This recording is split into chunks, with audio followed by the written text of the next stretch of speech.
Well, hello again, everybody. It's me, Ryan Burns, DB Cooper Sleuth, joining you guys tonight. Just wanted to do a follow-up on last week's episode. Got a little sidetracked last week, so I wanted to talk more about suspects and how I go about looking at suspects. And I guess that's really one thing about this case is that I'm not really interested. I think this case can be solved, but I'm kind of getting to the point where I'm concerned it's not going to be. That's not what people want to hear, but I guess the way that this gets solved is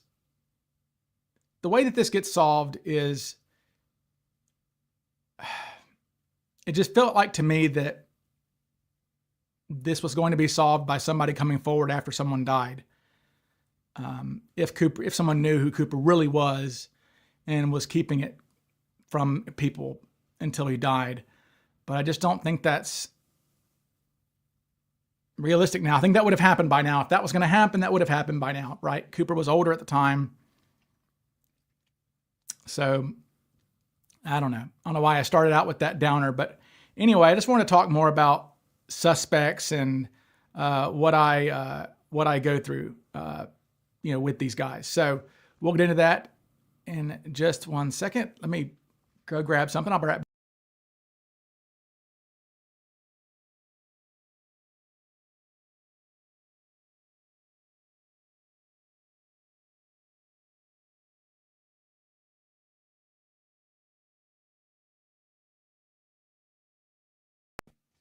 All right, back. Okay. So let's see, who do we have tonight? I want to give some shout outs to people. Hello, DB Cooper's in the chat. Nicole, Oracle. Hello, Oracle. Hello. Oh, Uma fan says, I just wanted to say that I just discovered this channel. I really appreciate the work you put in the content of your videos. Thank you very much. Hello, Jay again. Hello to BBG in Cornwall. Do I think the rest of the money wound up in circulation back then? Gosh, I am of so many opinions on the money. I don't know, because part of me thinks he may have lost the money in the jump, right? I mean, because there's Tina Barr and all this other stuff, but then again, though, I guess I need to be consistent. It's hard to be consistent sometimes in this case, because if you're immovable in your opinions, you look like a fool sometimes when new things come around. So I try not to be too,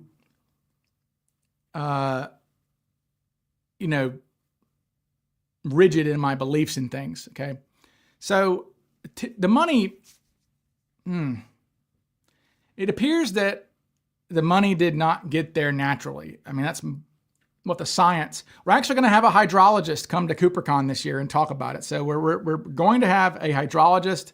Oh, happy birthday, Jay. We're going to have a actual hydrologist come to CooperCon this year and give a talk about if the money could have gotten there naturally. As we've said many times, money doesn't float.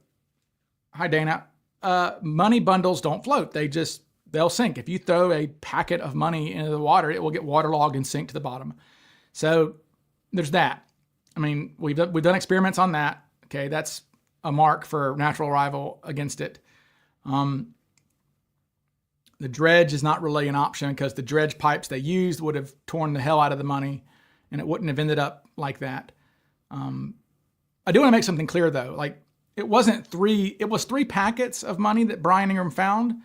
But the packets were rubber banded together. They weren't individually rubber banded, the packets, okay? They were packets, 3 packets bundled together in one big bundle, okay? Now, when he found it, they were kind of, they weren't all together. They were kind of, they separated a little bit, but that's just, the elements, right? I did experiments with, I went and got, money out of the bank and, made 3 packets and rubber banded them together, and I threw them on the ground. And just throwing them on the ground, they get, they shift around a lot. So, but they were together though. So, but anyway, so the dredge would have screwed it all up. So no dredge, it doesn't float. Tom K did not find any what was it? Soil, I guess, on the money. Silt, that's it, silt. Didn't find any silt on the money. So that means that it wasn't moved there by a flood. I mean, even if the money can't float there, it could be pushed there by a flood, right? Let's say it was laying somewhere else and, things get pushed, right? And think about all the brown water you see during floods. That is that silt being churned up. So there's no silt on the money, according to Tom, and we should have found silt on the money, okay? And remember, the money, was given to Cooper from a bank. And so, it didn't get dirty, essentially. It had sand on it, and diatoms were in the sand.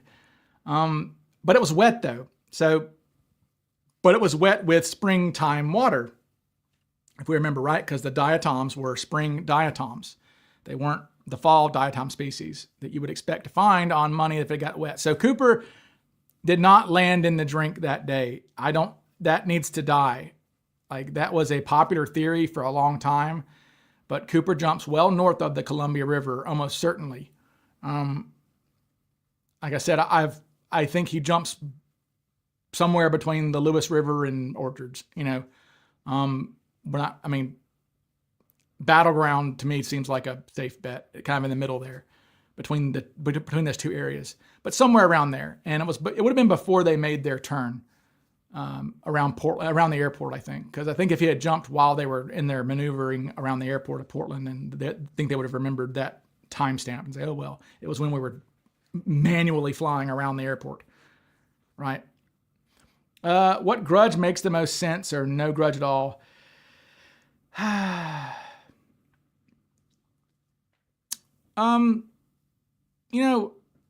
Having defended, I don't know what my client count is, having been a defense attorney. I was a prosecutor for a while, and I've been a defense attorney for longer than that. And I don't know what my body count would be as far as my clients go.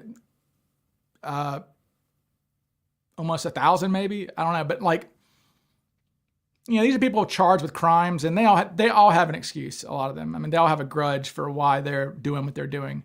So I've never put a lot of stock in Cooper's grudge. I feel like that was a throwaway line, a clever throwaway line. But, Tina says, you have a problem with our airline. He goes, no, I don't have a grudge against your airline. I just have a grudge. And it's a lot better than saying, well, no, ma'am, I don't have a grudge against your airline. I'm just a dirty thief. Right. So that's kind of where I am right now. Don't think a thrill seeker. It could be a thrill seeker. Like, we have a thrill seeker suspect now, not named yet. Well, he's out there, but we do have a thrill seeker suspect for the first time. I don't know anybody else who would be a thrill seeker suspect other than this guy. And he's a good suspect. Hell, there's a picture of him wearing an MB6. So it's possible. And I would like to have more information on this guy. He was Canadian too, which, as I've said, it's hard as an American. Like, seriously, folks, those of you who are Americans, try to wrap your mind around specifying that you want American money in America. Like, this is a hijacking. This is not happening in the Congo. This isn't happening in Thailand or Malaysia or Myanmar. This is happening in Portland and Seattle. And Cooper qualifies his request by saying either U.S. or American currency. Like, why would you? We would never say that. Americans would say, I want $200,000. I want $200,000. I want $200,000 in cash. We wouldn't even say dollars. I don't know if I even say dollars. You just say, I want $200,000 in cash or whatever. You don't have to specify. What are they going to give you? Chinese yen? Like, you're in Seattle. So him qualifying that for some reason makes me think he's not. It opens me up to the possibility that he's not American, because that's just a strange thing to say. And it's my understanding that Canadians who live near the border do have to, there are Canadian dollars and American dollars, right? So they do have to specify. Like, if you live in Vancouver, for example, that's just money exchanges is kind of a way of life for people who live so close to the border there in Canada. So, hi Landy. I think that's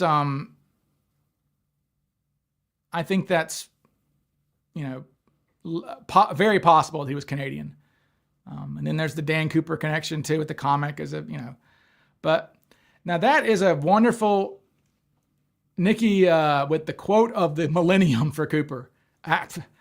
Cooper was a peculiar guy, truly. Got so much wrong, got so much right. Just bizarre. If he was an Alice Cooper fan, it took Cooper from that. Well, Cooper might have been a little long in the tooth to be an Alice Cooper fan. I'm sure DB Cooper would have told the dirty hippies to turn the music down if he had heard Alice Cooper, for sure. Do I think Cooper had a military background? Hell yeah. I mean, almost certainly had military training. If it is true that he created a drag bag with his money bag, the only people who know how to do that are military special forces guys or paratroopers. Paratroopers aren't special forces, but thank you. My last video upload was fire. Well, it better be fire. It took damn long enough, that's for sure, to make that stupid thing. Took forever, but anyway. Yes, and DB Cooper in the chat says it's also possible he said negotiable, which is even weirder. Yeah, like negotiable American, like what is this? We had on the bar, we used to have on the bar exam, we had a deal with commercial paper, that's what it's called. I don't know if they do it anymore, but when I took law school, was it 25 years ago or whatever it was,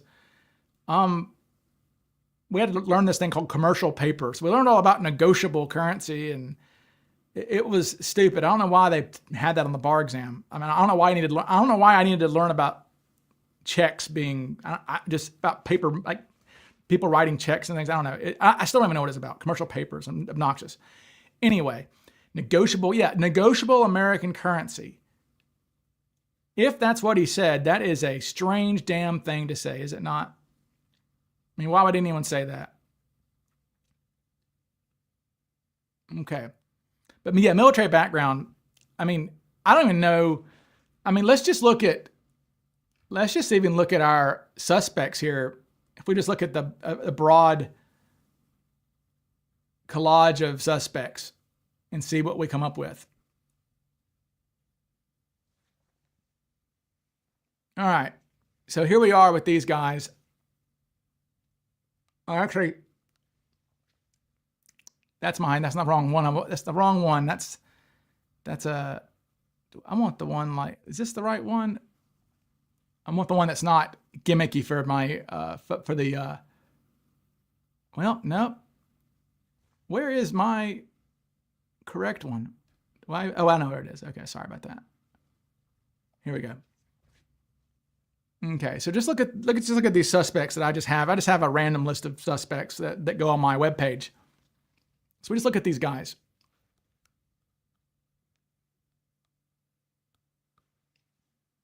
Okay, so let's go through this list here. Looks like that we have, so I'll start from the top. We'll start from the top there. From the top. 1, 2, 3, 4. All right, let's go.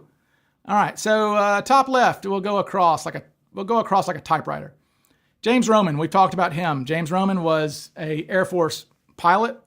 He was in the Army in World War II. Okay.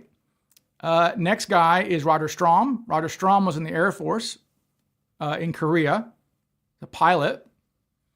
Next is Melvin Wilson, Surface Navy in World War II. I believe he was on a destroyer. Next is Dwayne Weber, D-Day, 4th Infantry Division, Army, World War II. Vordahl is not. Oh, I have Skip Hall in there twice. Oops, my bad. I just realized I have Skip Hall in there twice. Anyway, Vordahl was not in the military. In fact, he's one of the only suspects I know of other than Dick Lepsy who is not military. But Vordal was killing a lot. But Vordal killed more people than anybody else on this list, that's for sure. Vordal killed more people with his service to the war than Ted Braden did. Vordal, if you don't know, was critical in the development of the Manhattan Project. So, yeah. And of course, we have Braden, the greatest Rambo of all time. Next, we have Skip Hall, who was in the Army intelligence officer. Also was a Cuban part of Castro's army in the late 50s. Jason Langseth was a decorated Korean War Army veteran, paratrooper, I believe. Catalano was in the Army, peacetime Army though. Skip Hall again, sorry. Ragstraw, as we know, a Vietnam, not a Green Beret, despite what he said, but he was a helicopter pilot in Vietnam. Don Burnworth was a jet pilot during the Korean War for the Air Force. Sheridan Peterson was a Marine in World War II. Tough stuff. Kofelt was Army in World War II. L.D. Cooper was Navy in Korea. Lakich was Army World War II. Next we have Kenny Christensen. Christensen was, what was Kenny? Kenny was a paratrooper, World War II. Didn't see any combat, but he was there at the end. Lee Seller was a Lancaster bomber pilot. Now, you talk about smelling death from 30,000 feet in the air. He was a Lancaster bomber pilot in World War II and flew missions all over Europe and bombed the hell out of Germany at night because they do night flying. William J. Smith there was in Navy aviation. He was Anonymous would kick my ass. I forget what it was. It was a Dauntless, or he was on maybe a Dauntless, or some kind of. He was a crewmate. He was a crew on one of those fighters that had like 3 seats. I don't know if it was an Avenger or something. Anyway, McCoy obviously with Green Beret Vietnam, then had a tour in Vietnam as a chopper pilot, badass. Gossett's interesting. Gossett was in the Army at the tail end of World War II. Then he was in, I believe, the Marine Corps in Korea, and then ended up in the Air Force, and then went back to the Army to do ROTC. Recca was a para-jumper, which is Special Forces Air Force Rescue. Orville Lyons was wounded in the Korean War Army. And then finally, rounding it out, is Barb Dayton, who was in the Merchant Marine in World War II and in Vietnam. So there we have it. Yes, needless to say, we've got lots of military guys. So yeah, I don't know of any. Mary says, do I think Strom is a strong, oh my God. Mary sells, she sells by the seashore. Strom is a strong suspect. Do I think Strom is a strong suspect? Good Lord. Do I think Strom is a strong suspect? Say that 5 times fast. Roger Strom is interesting. I mean, odd guy.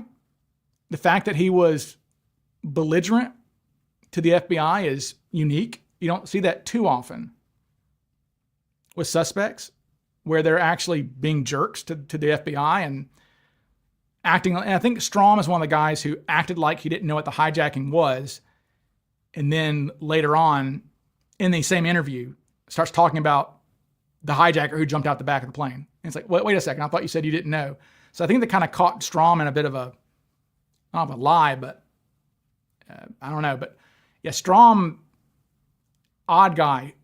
Strom was a Air Force pilot, for those who don't know, who was, I'll go back to Strom for those who missed out on Strom. Where is his photo? Where's Roger? I just don't have Roger's photo. I'll have to add it. But yeah, he was Air Force in Korea and then worked for Boeing. And I believe he lost his job with Boeing. He's one of those guys, I think, in either 70 or 71 who lost his job with Boeing.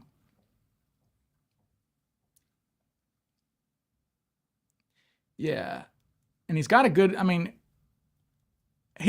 look. Strom fits Cooper for sure. I have a better photo of him than that. Let me try to find that's not a good quality of him. Maybe I have a better one. It's better quality. Maybe this is better quality. It's good enough.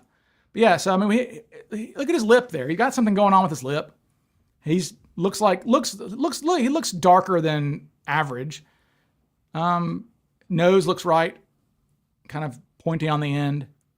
I mean, I think that what we don't want with Cooper is, I assume Cooper's nose was narrow because of the sketch, but what we don't, any kind of like roundish off, any kind of bulbous nose is not what we want when we look at the noses that the people liked, right? You know, these are the noses that they liked, right? None of these you would say are bulbous. They're all kind of pointed on the end. So Strom's got that. And he's just an odd guy who seemed like he kind of like went off the deep end after he lost his job with Boeing. So you have a disgruntled Boeing employee who's an Air Force guy who looks like the sketch. And when you read his 302s, those are on my webpage, norjack.org. You can read his 302s. I've compiled them all together for him. If you go to the suspects page, you can read all about him. Known to carry a pistol. Yes, does Strom have mental issues? I think so. Do I think the FBI wanted to kill McCoy or wanted to keep him alive when they hid in the house waiting for him? I don't think they wanted to kill the guy. I think that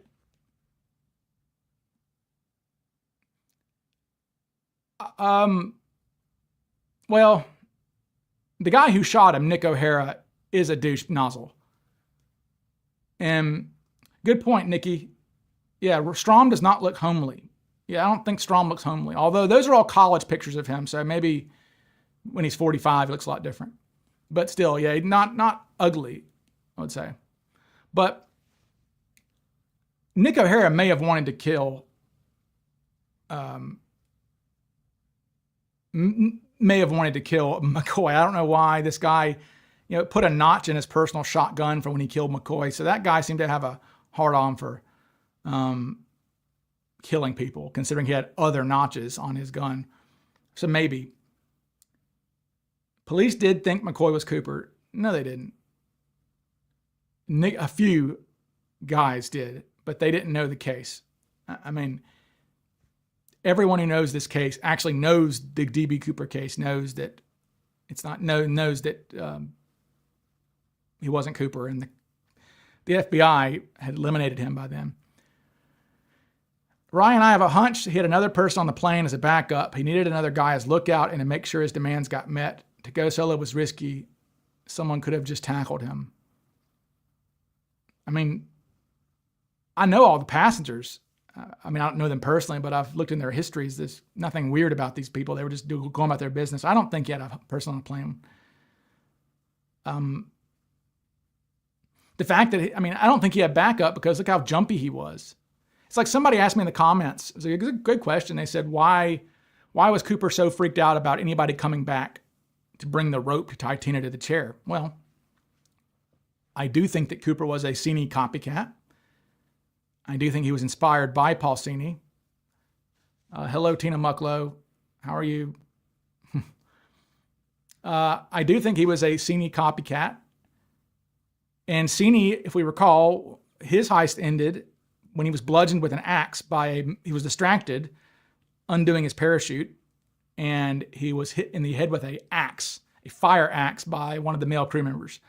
So I think Cooper had that on his mind.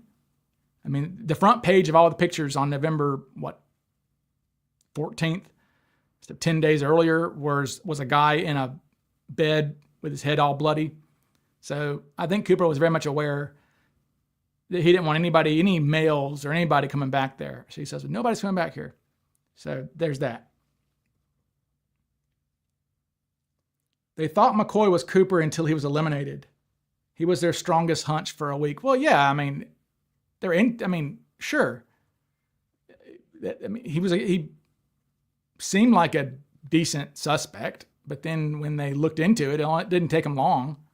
Once your eyewitnesses say hell no, then no.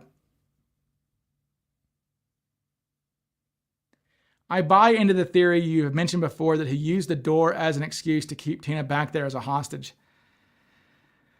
Yeah, maybe. He didn't need an excuse, though. The only problem with that theory, and I'm attacking my own theory. This is what you're supposed to do with the scientific method, right? Whenever you have a theory, attack your own theory. Okay, be scientific about this. And yeah, I've put it out there that, Cooper was supposed to know apparently knew where the oxygen bottles were, knew all this other stuff, had clearly researched the 727 to some degree. If he wasn't familiar with it personally, he had researched it, but wanted to keep Tina back there. So I was thinking, well, maybe that was just an excuse to have a hostage back there with him, right? But he could have just demanded that she stay back there with him, right? He didn't need to have an excuse to keep her. He was holding all the cards, right? I mean, they were flying him to Mexico. They gave the guy $200,000. If he said, I want the lady back here to stay back here, she would have stayed. I don't think they needed an excuse. Is there any chance Cooper might have jumped later, says David Cook? No. I have a video on that. So David, you might want to check out my video when we're done here. Did DB Cooper actually jump? And no, there's no way. Basically, the only way that the stairs would have reacted the way they did is by a 200-pound weight coming off of it. It wouldn't have, it just wouldn't have happened. So no, he didn't jump later. I mean, all the other, and the 5 other copycats, when they jumped out, they caused the same sensation as Cooper did when he jumped, because the stairs are relieved of the weight and they, so yeah. But no, there's no real chance that he met, Packer's in the chat. All right. Somebody asked something about Eric and Tina Barr. I'll go back to Tina Barr. Somebody said, where was it? Eric Ewis mentioned that Tina Barr is hard to walk to. It's very isolated and surrounded by water. Have you been to Tina Barr? I have been to Tina Barr. And it's very different now. It's a bunch of rocks. There's no real beach there. It's not like sandy beach. Nobody's going there and playing around in the sand like they would. So, and it is hard to get to. But again, it doesn't matter. I mean, he didn't jump there. He jumped 10 miles from there, so it doesn't really matter. But, I mean, if he planted the money at Tina Barr, hello, Fire Pixie, if he planted the money at Tina Barr, then he'd probably drove there. I mean, I don't think he's walking far. So, no. Let's see what else we have. Cooper probably lost big in Vegas. Well, maybe, but remember though, whenever we think about this, Cooper did not have a $200,000 problem. He offered, because he tried to give thousands of dollars away. He offers Tina $2,000. It's not in my video, but he may have offered Flo and Alice $2,000 each as well. When they rejected his measly $19, Alice says recently that he reached back in the bag and was like, here, you can have this if you really want. He felt like, oops, I shouldn't have offered them 19. I have $200,000. What a jerk I am, by offering them my tip, my change from my 20 when I have $200,000. I have 10,000 20s and I'm offering them $19. So maybe he felt bad about that. But regardless, he didn't have a problem. Cooper is Israeli or Italian. Good segue into something I want to talk about. I'd like to talk about ethnicity, right? We don't have that many suspects who I would say look ethnic, really. I mean, if we go back to that list, I mean, what are we looking at here as far as guys who look ethnic? Okay, I mean, I don't want to get in hot water for mis-ethnitizing somebody. I don't know, not misgendering, but like Roman doesn't look ethnic. Strom doesn't look ethnic. Wilson doesn't look ethnic. Now, Dwayne Weber can absolutely look ethnic. I mean, Dwayne certainly looks ethnic at times. There's no doubt about that. I would say that Dwayne can look like kind of a American Indian at times. Vordal, if you see the video of Vordal, I think Chris Cunningham joked about it, said that because Chris lives in Miami. He said Vordal looks like every Cuban father I've ever seen. So of every girl I tried to date or something. Right. Of course, Braden, I don't think Braden looks ethnic, really. He was darker complected, but I don't think he's ethnic, really. Skip Hall certainly is ethnic looking. He passed as a Cuban for a decade as part of his scams. Langseth was at least a quarter Native American. Pat Bowen looked into him a lot back in the day, and he may have, I think he was a quarter Native American. Hall was about 40% Native American. Catalano certainly looks ethnic. I mean, he's Italian. Dude looks ethnic. Ragstraw is as white as you get. Don Burnworth there certainly looks Native American. I could see why they would think he looks Native American. He has the high cheekbones, right? Sheridan Peterson doesn't look ethnic. Kofelt, no. L.D. Cooper, yes, because he is Native American. Lakich, I don't see any ethnicity there. If Lee Seller looks Kenny is a white dude as white gets. He's powder puff, white guy. Lee Seller, if anything, he looks Asian. His eyes got interesting things. William J. Smith is dark complected.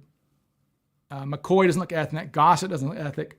Rekka, if ogre is a ethnicity, then he's ethnic. But other than ogre, Rekka is not ethnic. Orville Lyons, I mean, he's got these high cheekbones. Maybe if he was dark, you could think he was Native American, quasi. Barb Dayton is a white person. So we really don't have a lot of these suspects who are ethnic, really. But what makes Cooper ethnic? Two things. Okay, there are two things that make Cooper, that lead it toward being ethnic. Two witnesses. Okay, Flo Schaffner made a comment. In her 302, she says, hijacker appeared to be of Latin descent. Okay, Robert Gregory says, and Robert Gregory was insistent that Cooper was ethnic. Robert Gregory says that Cooper looked very specific. Gregory's funny to me. I got a super chat from somebody. Gregory's funny to me because Robert Gregory is very specific. Says Cooper was either a quarter Mexican American or a quarter Native American. So how he knows that, I don't know, but anyway, so we have two guys there. I got a super chat. Oh, thank you, Ian, for the Guitar Coffee Fund. Thanks for all the quality research. Thank you, Ian. I really appreciate you. Cheers, my friend. But so we have two people. That's it, though. Only two say that's the only time you'll ever see anything ethnic about Cooper as far as from an eyewitness. Now, 9 out of 10, or is it 10? See, I think there's 10 yet. There's Flo, Tina, Alice, Hal, Dennis, Nancy, Gregory, LeBissoniere, Spreckle, and Bill. Yeah, so 10. 10 eyewitnesses gave descriptions of Cooper, okay? And this is funny, Packer. Packer says 23 and Gregory. 23 and me joke. Funny. But 9 out of 10, though, give Cooper a dark complexion. Okay, they either use the term swarthy, olive, which is very specific, or they use dark complexion or medium complexion. The only passenger who does not comment on Cooper's complexion, which is pretty telling, is Bill. Now, to argue against my point, I'm going to present something to you guys. All right. Martin McNally. For those who have met Mac has a lighter complexion than I do, and I am a pasty Scotsman, okay? Mac is an Irishman who is light-colored. Now, I want you to see, and he did not, and I had to grill him, because I texted him years ago, a couple years ago, I guess now, and I was like, you promised me you weren't wearing any makeup. He's like, no, I didn't need makeup. I just had a wig. I'm not gonna wear makeup. Well, what am I, a chick? No, Mac was not wearing makeup, period. He wouldn't have known how to put it on, didn't fool with it, okay? So Mac is a white dude. Mac is Irish from Detroit, all right? This is what eyewitnesses said about Martin McNally in the newspapers, okay? See if this sounds familiar, maybe. All right. Description, white male, could be Spanish or Mexican. Authorities in central Indiana looking for a swarthy hijacker. He was said to be of dark complexion, had a dark tan complexion, swarthy complexion. So swarthy, dark tan, Spanish or Mexican. Look at Mac's mugshot there. I mean, this was taken the day he was captured. Okay. Actually wearing the same polo shirt. He told me it was the same. He washed it. It was the same polo shirt that he jumped out with. It was the same polo shirt that he was wearing underneath his suit. Anyway, but yeah. Do y'all tell me, does that guy look Spanish or Mexican?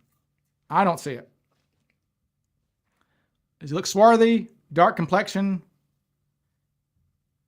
Well, so could we have a Martin McNally effect when it comes to Cooper? I mean, if this guy, think about this. If Mac was a Cooper suspect, all of us would have glossed over him and been like, on that collage there, and been like, nope, that guy is not ethnic looking. But to the eyewitnesses, he was. And I'm interested to get Mac's FBI file. It's like 4,000 pages. He FOIA'd for it, and they're working on it. And I'm going to get a copy of it, and because I want to see what the eyewitnesses said. But that man does not look swarthy. Also, Richard LaPointe, hijacker, a waspy guy from, he was from New Hampshire. They said he was swarthy and dark. So it's possible that so many hijackers were Hispanic at that time, okay? So the vast majority of hijackers were going to Cuba, okay? They were Cuba Libre socialist types. They wanted free transportation to Cuba because, remember, you couldn't just go to Cuba, right? There was a travel embargo. You couldn't just fly to Cuba back then. Hell, you couldn't fly to Cuba until, recently? But, so you couldn't just fly to Cuba. So they had to hijack a plane to get to Cuba, right? So the vast majority of hijackers, I'd love to see an actual figure for it. I mean, I would probably guess that 85% of the 150 hijackings between 1960 and 1972 in America were committed by Hispanics. Okay. That'd be my guess. It's that high. I mean, you just study it. They're all Hispanics or Cuban types. So it could have been that. Drew makes a point here. Mary's funny. She says, maybe witnesses assumed that the hijacker was DB Cuba. Gosh, Mary and Packer should go on the road. They'd be a funny group. Drew Daniel, the Vordal apologist. Drew Daniel says, could be something weird with the overhead lighting causing people to appear darker than actual. I would have thought that. However, our two Portland guys who saw him in the terminal give him a dark complexion. Hal Williams says he's dark complexion, and Dennis Lisney uses the term olive. So Cooper was definitely, I don't know if Cooper was Hispanic or not, or was Native American or not. We only have two witnesses saying that. But there are so many witnesses who were specific about his skin tone by saying olive, including a guy who saw him at the airport terminal in normal lighting, that I think that there's something to that. And Is Mac his real last name? Yes, he is McNally. For sure. He is McNally. Okay. In all fairness, Mac looks like the pictures of my father when he was younger. He was born and raised in Mexico. My wife looks almost French. Her brother's darker. Yeah, I don't know, but Mac's white, okay? That picture might even not be doing him justice. And Mac is a white dude. All right. Mary says the airport lighting isn't the greatest either. Maybe there was a decent consensus on Cooper's skin tone. I feel like there was, right? Hijacker bias, Cuban or ethnic. I think possibly Packer. But again,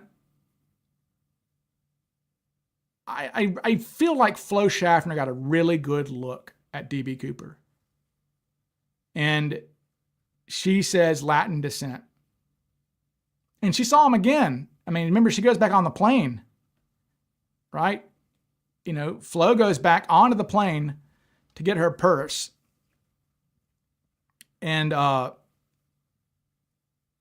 she sees Cooper again. And then not much longer after she gets her purse from Cooper, she's back off the plane. So, you know, Flo's gone, but she goes and gets her purse and then she's out of there, right? So, but yeah, so she had just seen Cooper not long before her interview with the FBI, and she uses that term, Latin descent. And remember, Flo got in a staring contest with Cooper. So I definitely think there's something to that. Okay. I'm not gonna, that's funny. Ian says an olive drab complexion. How about that? It's a military thing there. Cooper was some type of Mediterranean ethnicity. Possibly. I don't think, yeah, and yeah, Nikki makes a great point too, though. There are a lot of light-skinned Latinos in South America. Sure.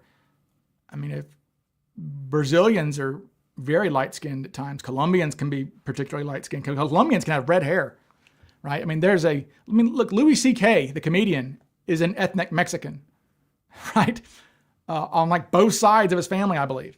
So he is a Mexican, and he is a ginger Mexican. So no, that there is, yeah, you don't have to be, and you don't have to be, to be olive skin. You don't have to be Mexican or Hispanic or Latin.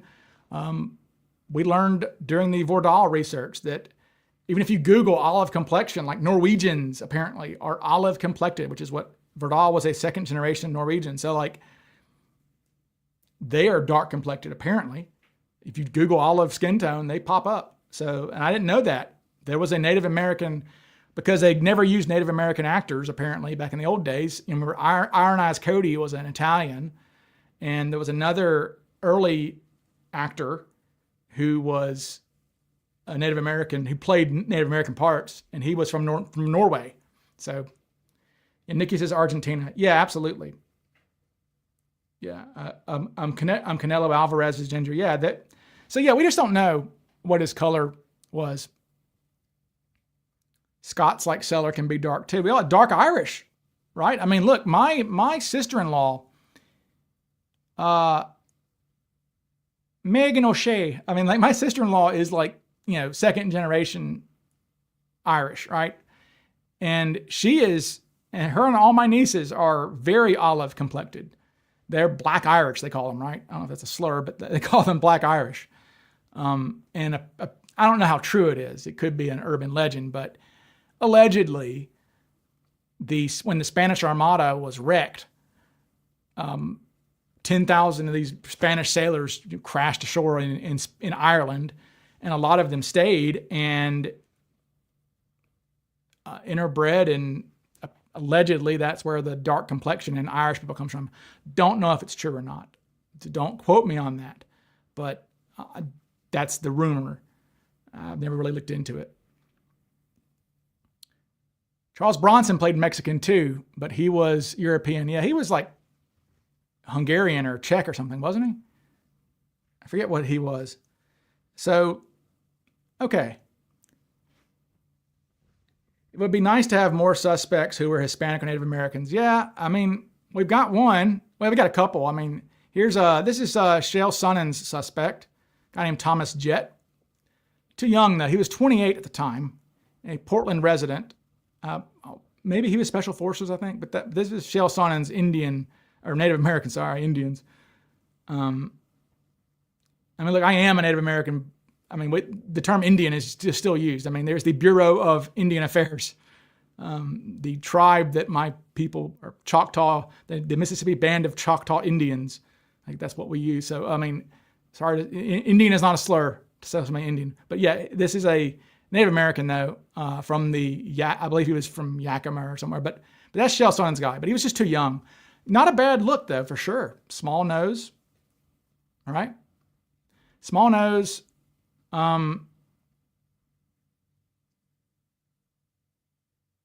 Heavy lower lip, tall forehead, great hairline, although it looks like his hair part's on the wrong side, but good hair.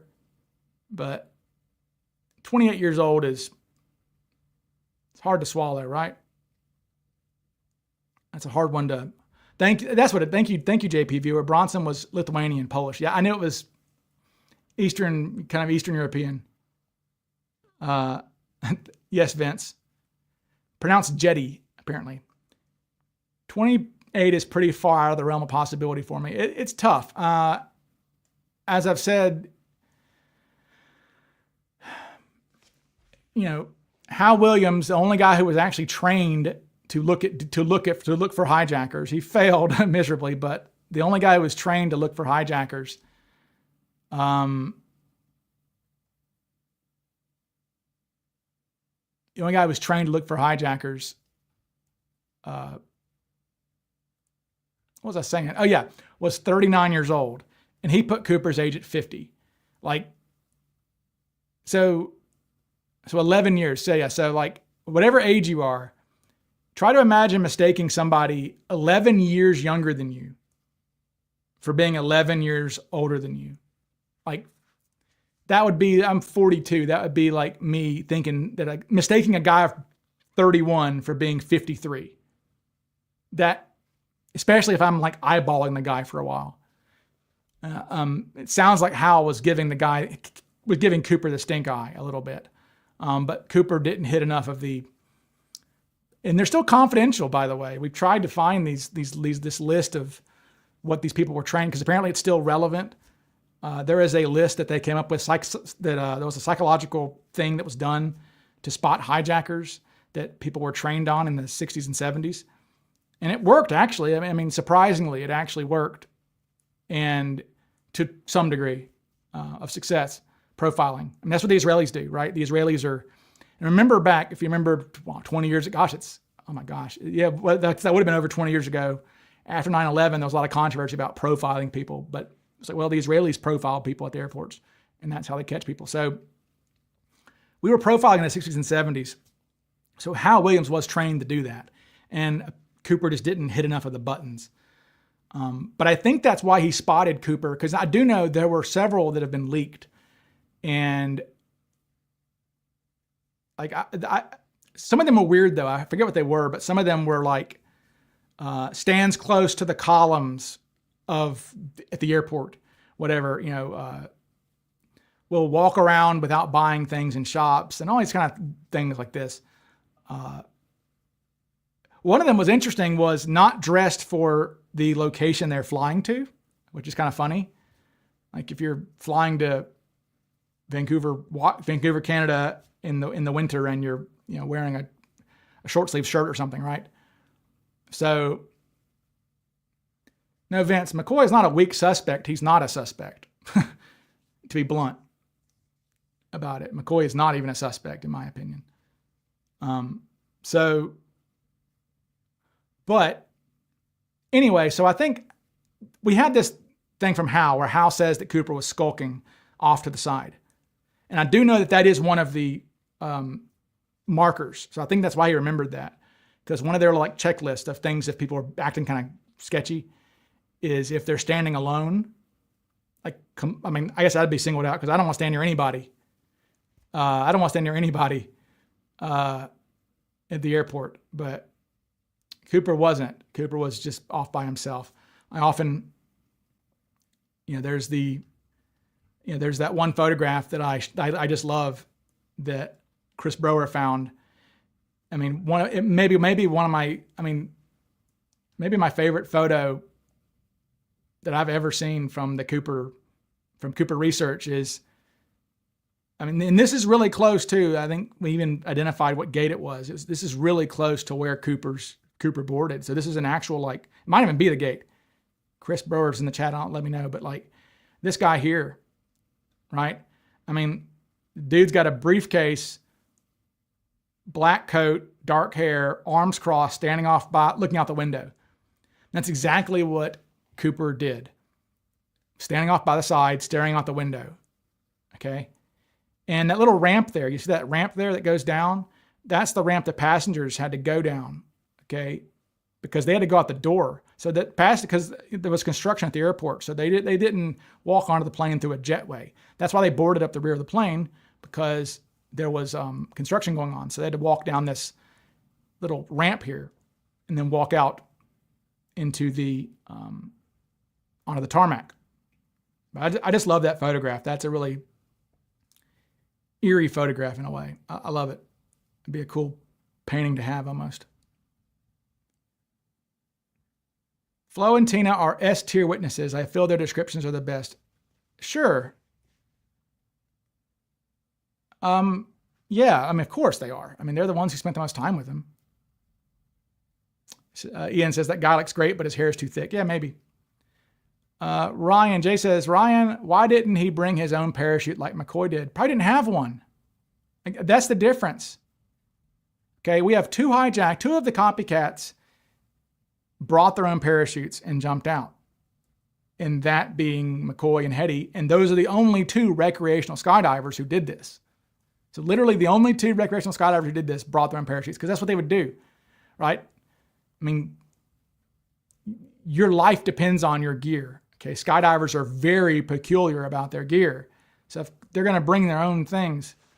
So yeah, Cooper, it's telling because it indicates to us that Cooper is not a recreational skydiver, or at least didn't have enough money to have his own parachute. So, why would he risk getting a dud? Why would you risk getting a dud for some reason if you just bring your own parachute? Okay. Profilers arresting normal, slightly nervous people. Well, I guess Mary, that'd be us. Dana says, too much to carry? No. Well, okay, so let's think about something though. All right, so Hetty though. So when Rob Hetty Leroy Jenkins onto the plane, and if you don't know Leroy Jenkins, please look up the meme. Maybe I'm an old man. Maybe that's not a meme that the kids know these days, but he was Leroy Jenkins. He was a Leroy Jenkins hijacker. He had no chill. Rob Hetty ran onto the plane, jumped a gate, ran onto the tarmac, didn't buy a ticket, just ran onto a plane. He ran onto a plane that was unloading from the back. Just ran up the stairs with a gun, looking like this, wearing an army jacket, fishing vest, and a hood from a lynch mob or something, right? From Django, already wearing his parachute. See, his parachute's buckled there. So Hetty was already wearing his parachute at the time. So now what McCoy did is it was in his luggage. So when they landed, his luggage that was checked, it was in his checked luggage, which seems kind of risky, right? McCoy wasn't always the best hijacker. It seems rather risky, but it was in his checked luggage. And when they landed in San Francisco, one of his demands was to have his luggage brought into the plane, which they did. And it was although he popped his own parachute and it knocked over a stewardess on accident when he was pulling out of the briefcase, out of the suitcase. But yeah, he had a suitcase that had a bunch of goggles and helmet or whatever, things like that.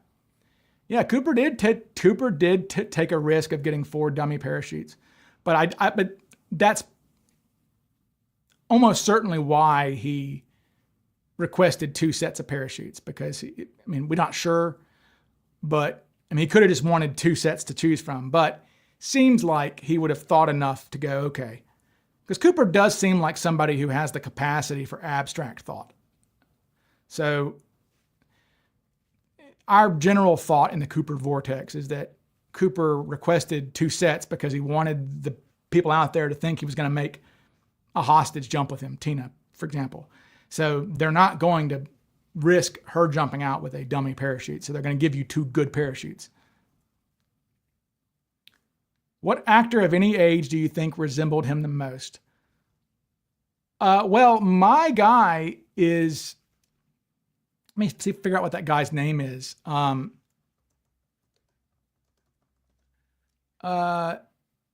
His name, what is that actor? Let's see. I used him for a model in my videos.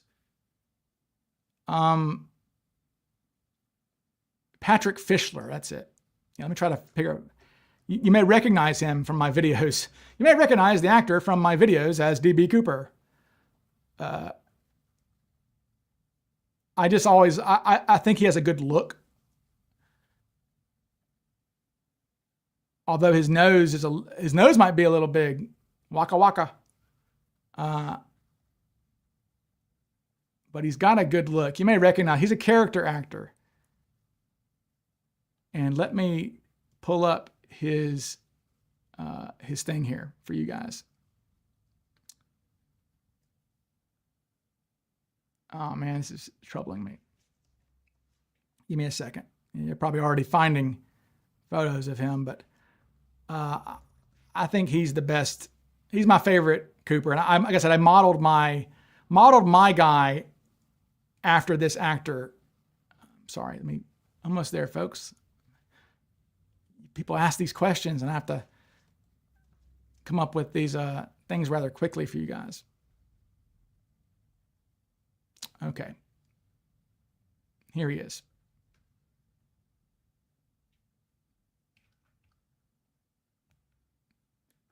Actor you may recognize as being, his acting credits include DB Cooper in Ryan Burns' Cooper Hijacker series. There he is. So yeah, Patrick Fischler. Like I said, nose might be a little too big, but he's kind of homely looking. You know, he was the guy, if you remember, that's funny, Mary. That's funny, Mary. I won't say that name, but that's funny. But yeah, this guy here has a good look, and so you may recognize him as being my Cooper model there. Let me see if I've got a good one of him as.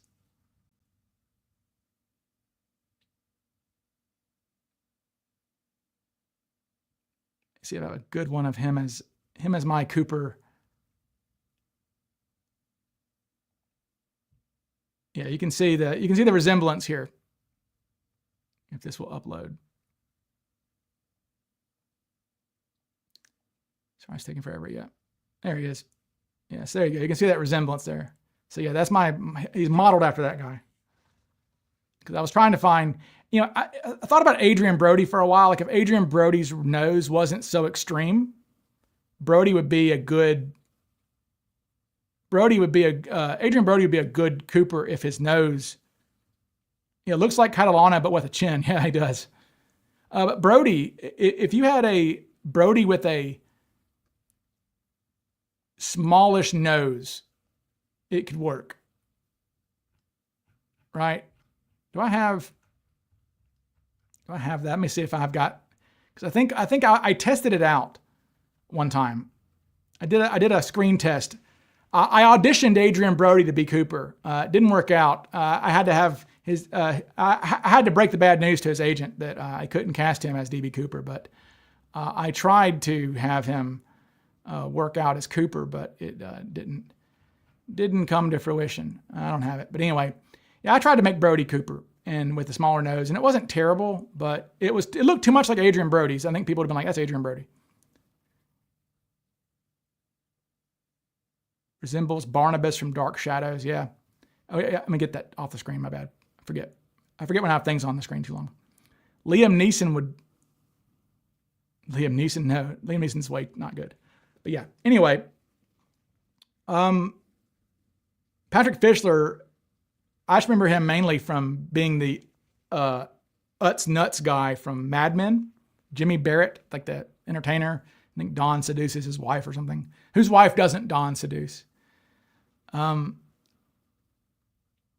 Meltzer had a suggestion for a video that might go viral. He said I should use my skills and make a Mad Men ending with Don Draper as Cooper, which is what we wanted. Everybody in the vortex was like, "Hey, Draper should be Cooper," and it would have worked, right? Because Draper, the right age, and Draper goes off, and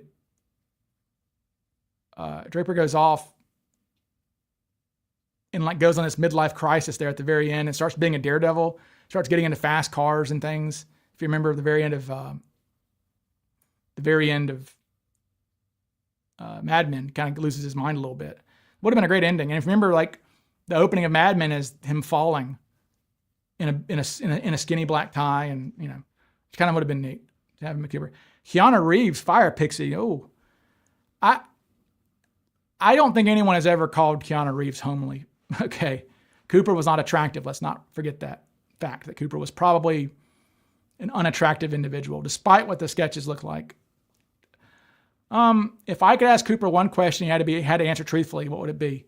What's your name? I'll find your ass on Ancestry.com. Clint Eastwood now. Now, if I had to ask him a question, yeah, that would be it. But I assume you're saying if you couldn't.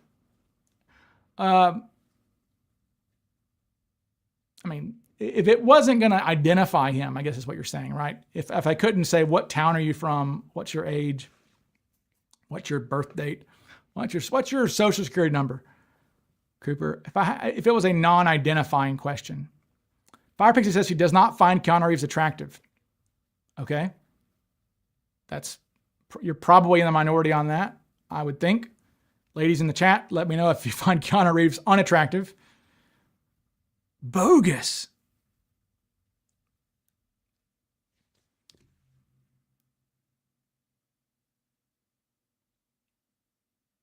Oh, I just got a message from somebody saying, this is my father. Yeah, that guy's pretty unattractive. Whoa. Okay. Yeah, I just got an anonymous message from somebody. This is what I get when you're the Cooper Sleuth. I'll share this picture with you people because obviously I don't know his name. So, yep. No offense to your father there, pal. But now, granted, this picture looks a little warped. Looks a little warped there. I would have to mess with it a little bit to make it not look warped. But yeah, if this is this looks like Cooper, people. I don't know if he looks ethnic though, but this man's certainly unattractive enough to be Cooper.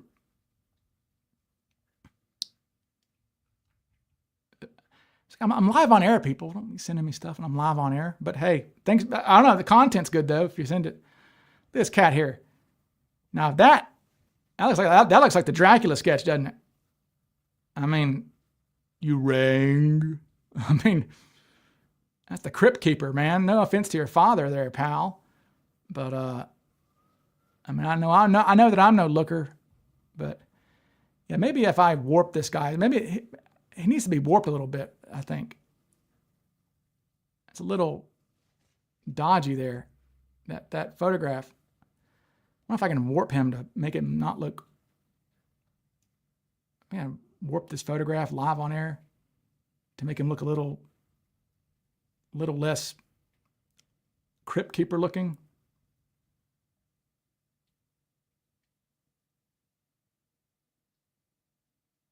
I mean, this is an attempt to try to make him look, try to make the perspective on him look a little better. I don't know if I succeeded or not. Y'all tell me. I'll upload this. It looks a little better. Oh, for God's sake. It's always something when I try to show pictures to you guys, isn't it? This fella says 1974. Well, okay.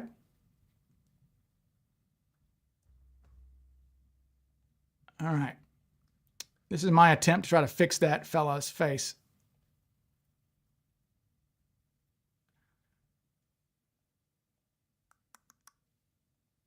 A little better. A little better. I mean, so there, that's a little less extreme. But yeah, that's definitely a Cooper nose, isn't it? Jesus. Boy, does that guy sure look like the friggin' Dracula sketch, doesn't he? I mean, good God. If that's not the damn Dracula sketch minus the hair, Jesus. Let me see. Let me do this, people. I'll talk amongst yourselves. I'll give you a topic. The Holy Roman Empire, neither holy nor Roman. That's a Mike Myers SNL joke. Talk amongst yourselves. Where is Dracula?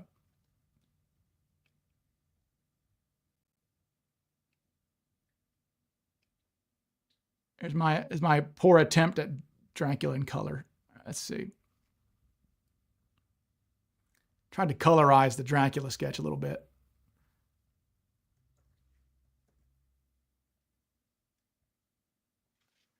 Yeah, you take away this dude's hairline, he's a good Dracula sketch for sure.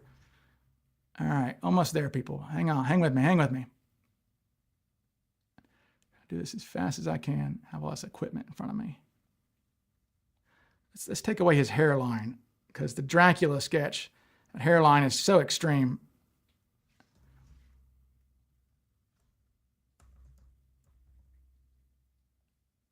All right, do that. Dracula. Count Chocula. That's why I call him Count Chocula. Damn. That's a good Dracula sketch, I have to say. Well, if it'll upload. An error occurred. Okay, well, screw you guys. I'm going home. It says he died in 1981. He was considered dark-skinned from working in asphalt outside. Well, I don't know about that. But yeah, I mean, that's the Dracula sketch. What is your unholy non-Roman empire? Well, that was the kingdom of the Franks. Charlemagne, a hand model. Yeah. His hand, he looks like fun. He'd be fun at parties. Man, people are roasting your dad there, fella. Sorry. But that's a good resemblance to the sketch. To that particular sketch that was drawn 2 decades later. Would cast as a butler or funeral director. Okay. Yeah, somebody's saying the real mystery, I love this. The real mystery here is how do you find Keanu Reeves? The real mystery tonight is how someone finds Keanu Reeves unattractive. That's funny. Possibly. There you go. Hey, definitely looks like the hand model. That looks like the hand from, was that Scary Movie? Grab My Good Hand. Isn't that right? Isn't that what that movie was back in the day? Scary Movie, Chris Elliott. Take my hand. Grab my hand. He definitely had no trouble joining the Ninja Turtle Club. Christopher Walken. Oh. Which sketch do you think is the most accurate? I think the most accurate sketch is going to be the one that was drawn with the Scary Movie 2. Okay. I think the most accurate sketch is going to be the one that was drawn closest to the event with the eyewitnesses there. Right? We've got, called the Bing Crosby sketch. This one here. Tina Mucklow said that this sketch looks 100% like him. Flo Schaffner said likes this sketch very much. Alice Hancock said she could think of nothing further. Bill Mitchell said looks good. Everything from mouth up looks good. Bill wanted a turkey neck on this guy. That's why Bill was saying everything from mouth up. because Bill wanted a turkey neck. So Bill Mitchell liked this sketch. I mean, the only criticism you see from this sketch really is Cord Spreckle wanted the forehead to be a little wider, and a few of them wanted the nose, the nostrils at least, to be a little wider. Not sure if it was the nose, but I think Gregory said he wanted the nostrils to be a little, he said nose looks too pinched. Now that's not saying it, Cooper had a big nose, that's saying that sketch has a nose too pinched. So, but yeah, it's that sketch.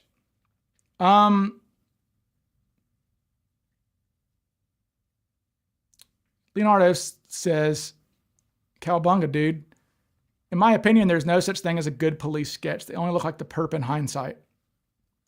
So I don't know.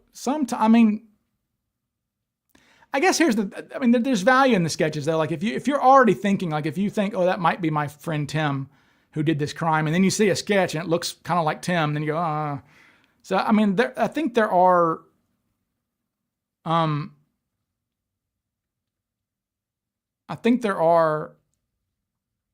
sketches that not just in hindsight, but if you had your mind on somebody, right? I think that's the key. It's not like you're gonna be like, oh, that looks just like Jimmy.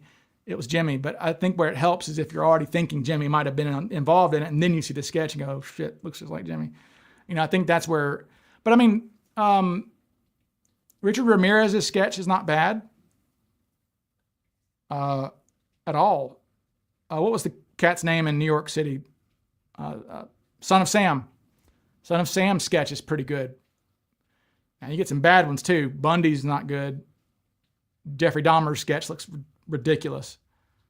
But I mean, the difference though, one thing we have to remember though, is that, some of our witnesses at least spent a good amount of time with Cooper. Right? I mean, Tina's back there talking to him. Now Tina says she didn't see Cooper very well, but yeah, Son of Sam sketch is really good. Do I think Cooper could have been behind any other famous crimes? I mean, probably not. No, I don't do that. I think that's too. People try to do that. They say, oh, he's also the Zodiac killer, and he's also. I mean, there's some guy who shows up on my Facebook page every now and then. The official Facebook page, the official DB Cooper group. If you're new to the channel, look up my Facebook group, the official DB Cooper group. Click request and then refresh, and you're automatically in. Okay, but. Yeah. Anyway, okay, so there's that guy. One suspect I didn't talk about last time that I want to have, I'm not going to give his name out, I guess, but Nat LaFolk is his pen name. He's into E. Howard Hunt as DB Cooper, which not a bad resemblance. I don't particularly notice a pouty lower lip that would be unique enough. Remember, Cooper's lip needs to be unique enough for Tina to see a suspect in 1973 and go, that guy has a lip like Cooper's. So I don't see any memorable lip with him. But I mean, I believe Howard Hunt was the inspiration for Ethan Hunt in Mission Impossible or something like that. I mean, so he was a guy who was doing kind of sketchy things and had parachuting experience and stuff. But he was in the media a lot and when Watergate came around. And I mean, he was busy gearing up to be a plumber for Watergate at that time, I think, wasn't he? I mean, he was doing stuff for Nixon. I don't think he was hijacking planes, but also doesn't look swarthy, doesn't look Native American or Latin. I mean, if that guy looked Flo in the eyes, she wouldn't say that guy looked like he had Latin descent. But I mean, Hunt isn't. There are worse suspects than Howard Hunt. Walter Recca comes to mind as being a worse suspect, and his ears are big. He's yelling at me in all caps. Dr. Alvaro, do you think people will forget about the case in the future? No. This is pop culture, man. Cooper is a legend. Cooper is Jesse James. I'm joking with you, Alvaro. I know it's sorry. But no, Cooper is Jesse James. He's Billy the Kid, right? He's legendary. He's not going anywhere. Alvaro says, didn't mean to yell. Yeah, I mean, it's one of the most iconic mysteries on the internet. I mean, if you look at any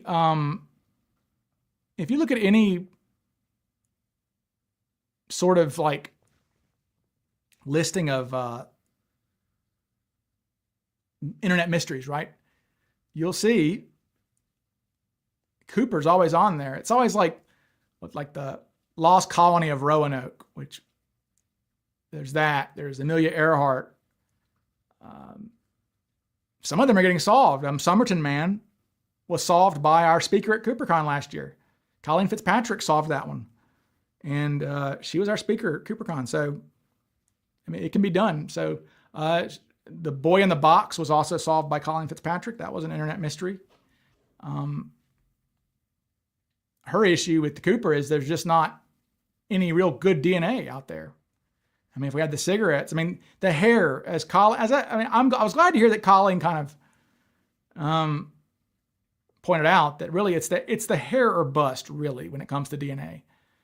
Because if it's Cooper's hair, of course, I always joke that it's probably the dwarf who sat in that seat 2 days earlier. But yeah, he's always on there, MH370. He's not going anywhere as a mystery. No, he'll be around. And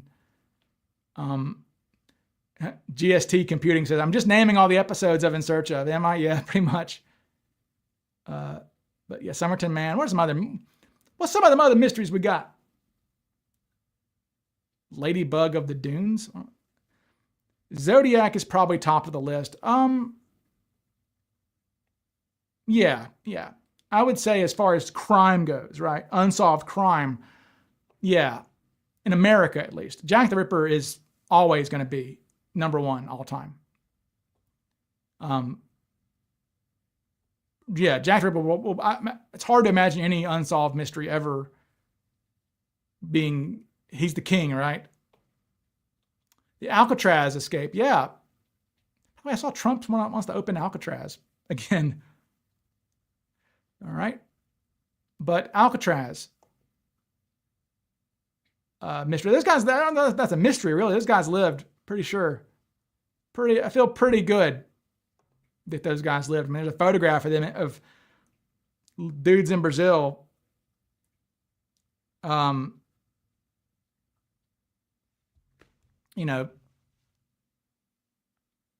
Yep. Sorry. Mary John says, Ryan, is it certain that the second 18 hair got rid of? Yeah, well, I mean, both were put on the same hair slide, right?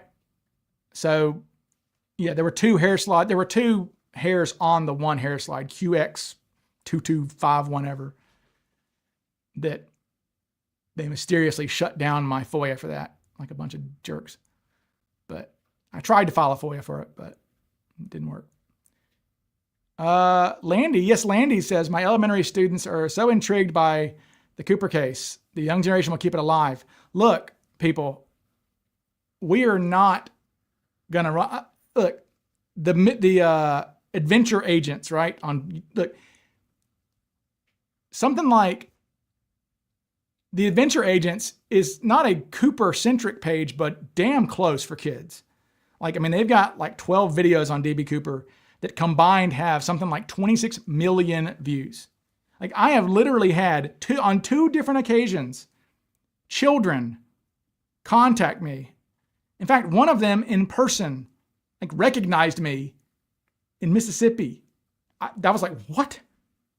I was like, where's your mom? I was like a 10-year-old. It was like, oh, and they got into it because of the adventure agents. Those, like I said, combined, the adventure agents have 26 million views. They have almost 1 million subscribers on a Cooperish page, really.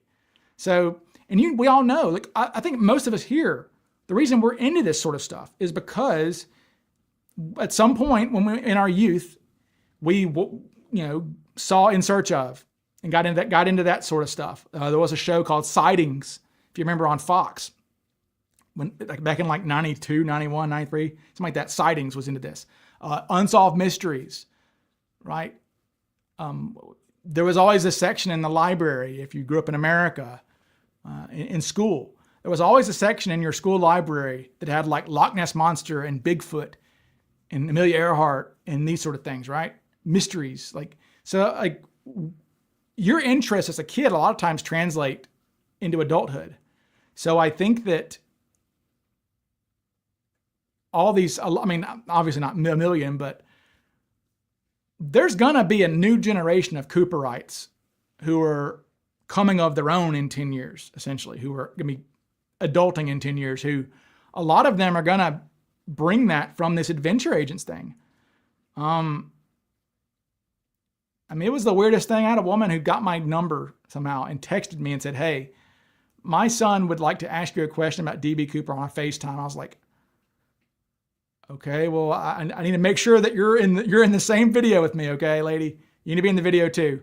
Sure enough, I FaceTime with this kid. He wanted to talk about Cooper for like 5 minutes. He asked me about Robert Rackstraw. I was like, oh. Okay. But I was nice to him. But anyway, interesting. Lehman says here, when I watch your shows or any DB Cooper show, my 9-year-old daughter always points out that sus guy when she sees the sketch and she listens for a bit. You know, the sketch helps a lot. I mean, that's the thing about Bing. I mean, whether he looks like Cooper or not. I think I wrote that in my book. Pretty sure that in the chapter there for the sketches, I think that, let me see.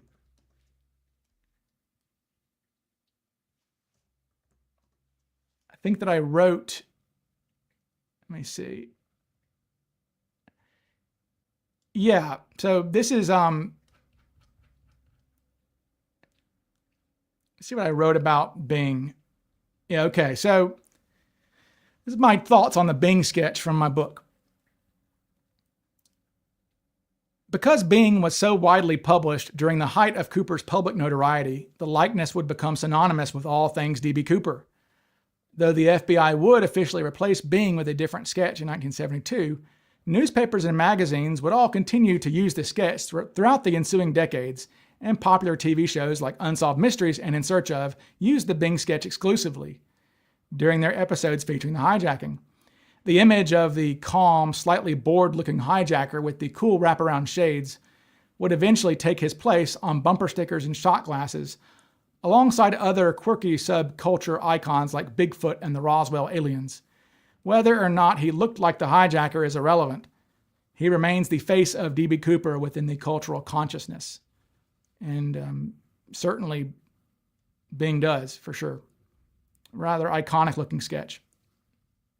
And hey, for purposes, it's government product, so you can use it on t-shirts and things.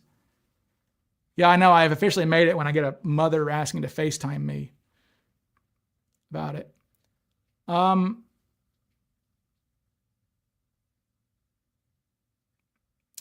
Yeah, to my Amelia Earhart. Yeah, I will talk about Amelia Earhart. I mean, I guess I like the Nikki Maroruth idea because, I mean, why else would there be, right, there's the Bevington object. I mean, there's what looks like an Electra wheel sticking out of the ground in a random photograph that somebody took sailing by I think it was like the HMS Bevington or some British ship was going by the island, which is uninhabited, and there's a thing sticking out of the water on a reef there. And I mean, and they found female Caucasian bones there allegedly that were destroyed during World War II in Hong Kong, sadly. But the guy who measured the bones in like 1940 said these were probably Caucasian females.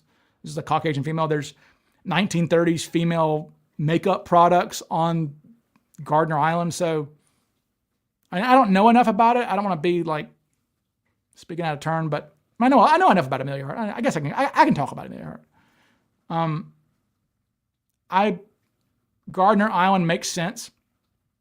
Also with the supposed communications that she was sending out that were picked up by amateur people on radios that sounded like a female voice calling Mayday, saying what she kept saying, like New York, or something like that. And I believe like the shipwreck on Gardner Island, there's a shipwreck there. says like USS New York or something like that. I forget the exact thing. Newark or something. But a female voice calling Mayday saying Newark, Newark. So she was trying to say, hey, I'm on an island with this. I know where I am, but I'm on an island with this ship here. Interesting thought. Cooper may have had children. Maybe one of them subscribes to your channel. If he had children, it is interesting when you think about that. That there is a possibility that there are people out there right now who are alive who have no idea that their father was D.B. Cooper, right? See, I think that's more likely than my father was D.B. Cooper people, right? Yeah, I think more likely that the actual children of Cooper. Sounds like a movie, doesn't it? Children of Cooper, like hijacking 6, the children of Cooper. Yeah.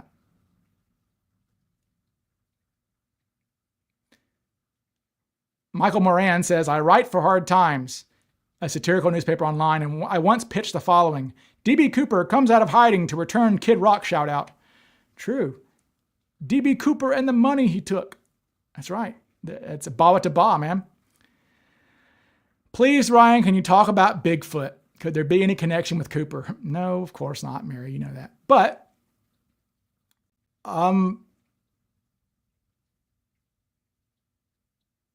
I'll just say that the Bigfoot Patterson-Gimlin film, I mean, remember, this is the same era of Planet of the Apes.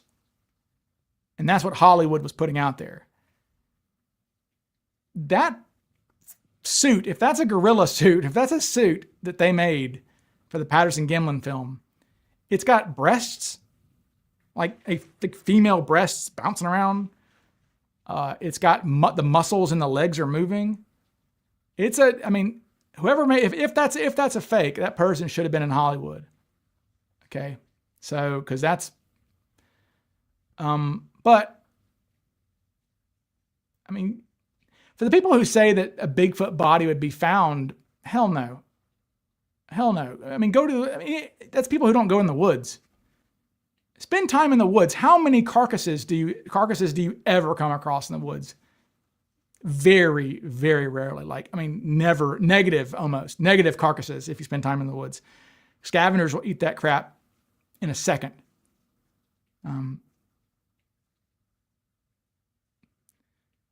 The island thing has been debunked. I've not seen. I mean, Owl Cow, it's a damn good ape suit. That's for sure. Like I said, I don't know. I'll just say that if that's an ape suit, that's really good. One Crime at a Time. Cool name. One Crime at a Time says, my kid is 14 and hates me watching you because his flight instructor is named Dan. Mystery Bag. Why didn't you bring a knapsack, Cooper? Yeah, you're obsessed with the knapsack thing. It's fair point. Why didn't you bring a knapsack? I mean, he could have done that. And number 2, when they don't bring your knapsack, Cooper, how hard is it to say, hey, go get me a knapsack from some nappy kid in the airport, all right? I mean, go get me my freaking knapsack, dude. So yeah, I don't know why Cooper didn't just demand his knapsack. I mean, obviously he gave Tina some grief about it. Why wouldn't he have just said, hey, go get me my knapsack, please? All I needed was just, he's on a backpack. And there he is. Hey, what am I supposed to do with this? That's Cooper. I wanted this in a knapsack. Did y'all appreciate grumbling Cooper? I took out angry Cooper. Just know that I edited my video, by the way. There was an edit there. His flight instructor is Dan Grider, LOL. Not sure if that's smart on my part. Oh, is it really? Is it actually Dan Grider? Is that a joke?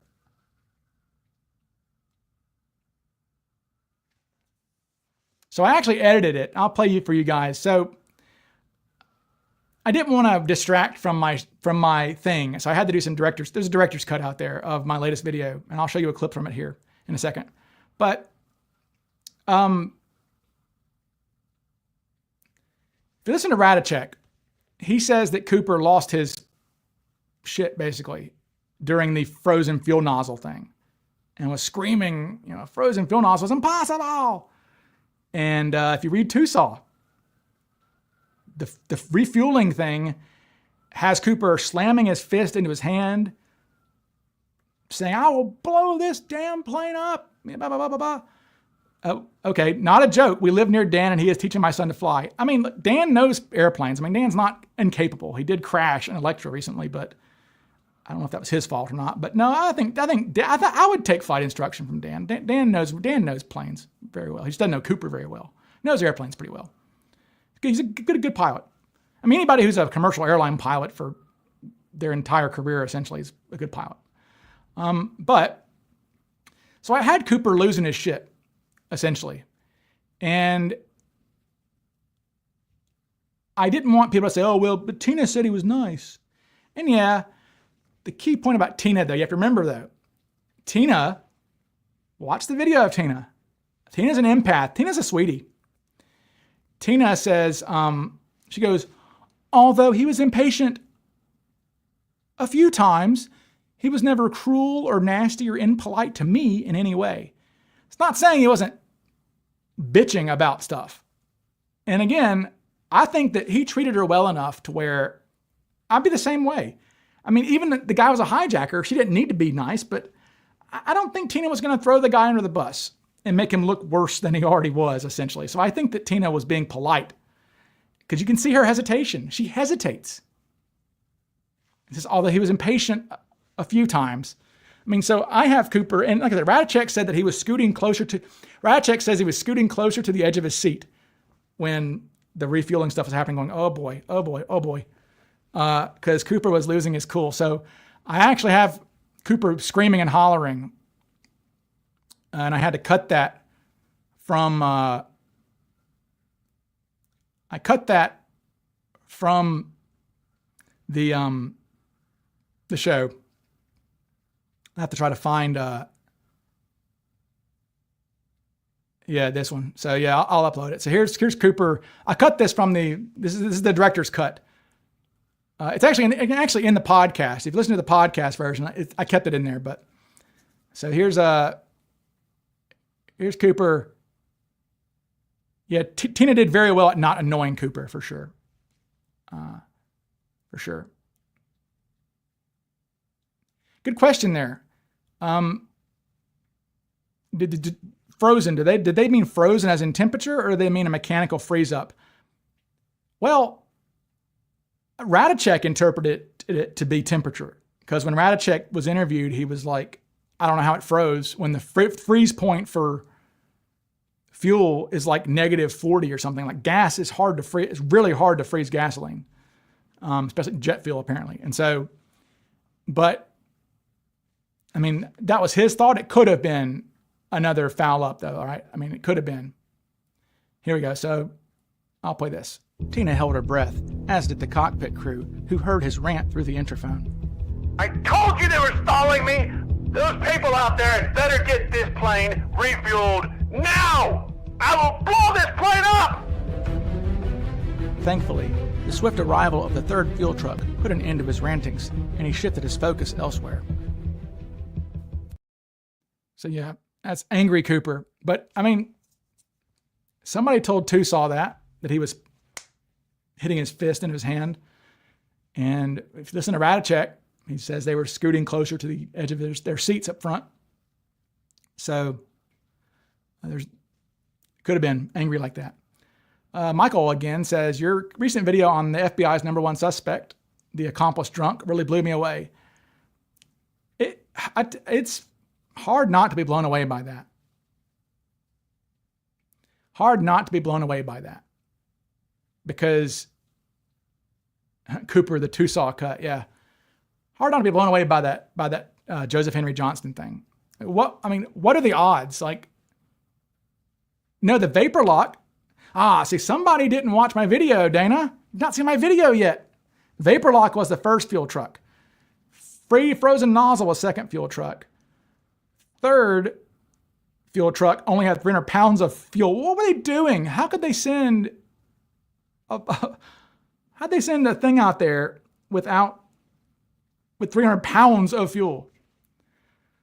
I mean, it's no wonder. And, I had to ask Detler that. I was like, John Detler, who was there that night, I was like, on stage at CooperCon, we're talking about the refueling stuff. I said, you're telling everybody in the audience here that you guys did nothing to impede Cooper. He said, no, we were standing down and we stood the hell down, the FBI. So speaking of Rat, did he really plot to help Cooper jump into the Pacific? News to me, 100%. That is straight from the radio transcripts. That is in the transcripts. As Radicek trying to make Cooper jump out into the ocean. So that was what he wanted to do. Had to bring some levity by putting that in there. So Dana, yeah, Vapor Lock was the first fuel truck. Second was Frozen Fuel Nozzle. Third truck was 300 pounds. That segment in the book probably took me, a week of really solid research. The fuel truck stuff is really confusing. No author has ever really got it right. I'm not saying I think I did, because I have access to more evidence now, I guess, than people like Tussaw had. But piecing together the fuel truck thing was kind of complicated, but I got it right, I'm pretty sure. There were definitely 4 fuel trucks: Vapor Lock, Frozen Fuel Nozzle, 300 pounds. 4th fuel truck worked. So, and we have the receipts, and we actually have one of the fuel truck drivers talking about it. It's on the museum website for Washington State Historical Society. They have a thing with the fuel truck driver, one of the fuel truck drivers. At first, the idea of Cooper and suspect number 1 switching places seemed like a lot of extra items to require, but then I thought maybe that's the X factor that kept this unsolved.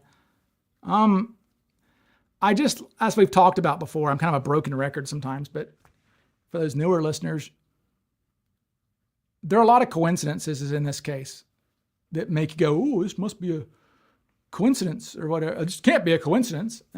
Again, I'll say it again from last time. One of our first suspect number 6, I think, was a air traffic controller flying the day before the hijacking from Chicago to Portland, was talking to the pilots during the flight saying, "Hey, do you think you can fly with the back stairs down? I bet I could jump out of it. I'm a skydiver. I bet I could jump out pretty cool, pretty safely out the back stairs there." So and they reported him. They said, "Hey, there was a guy on our plane asking about lowering the stairs and jumping out." This is before the hijacking, the day before the hijacking. So that's one hell of a coincidence, is it not? But Thomas Henry Johnston, he is the Cooper template. In my opinion, if I had to invent at this point what my suspect is supposed to look like, it's probably him. Similar, right? You've got this guy who spent years as an unlicensed pilot, who is a thief. He's a bad guy. He's a felon. Doesn't have any prospects for real work because he is a felon. And takes up parachuting at an older age, right? Joseph Henry Johnston, for some reason, is paroled from prison and then ends up taking skydiving lessons at the age of 48.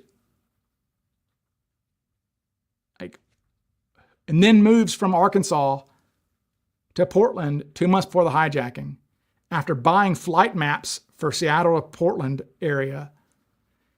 And he's arrested the day of the hijacking in the early AM. Okay, we thought it was the AM because it was reported in the paper. So yeah, it was at 2:30 AM. He's arrested in Woodland, or in Longview. I'm sorry. So in Longview. So a hell of a coincidence. Yes, Johnston is coincidence personified. He truly is. Do I think Dwayne Weber was an accomplice instead of being Cooper? It would explain the trip with Joe and explain him saying, maybe I was the one on the ground.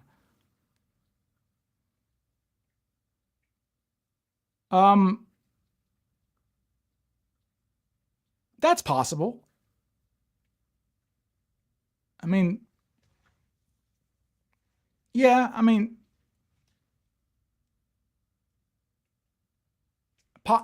yeah, I mean, that trip happened.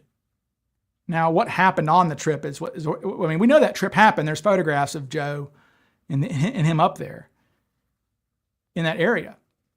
So we know what happened. I mean, but I mean, he won a salesman trip to Seattle, I think, and they went to the Space Needle and everything. But maybe. I mean, Dwayne is just such a turd that I don't know. But I mean, Dwayne does fit Dwayne's more like Joseph Henry Johnston than a lot of other suspects, that's for sure. I mean, he kind of fits that, Himmelsbach, Himmelsbach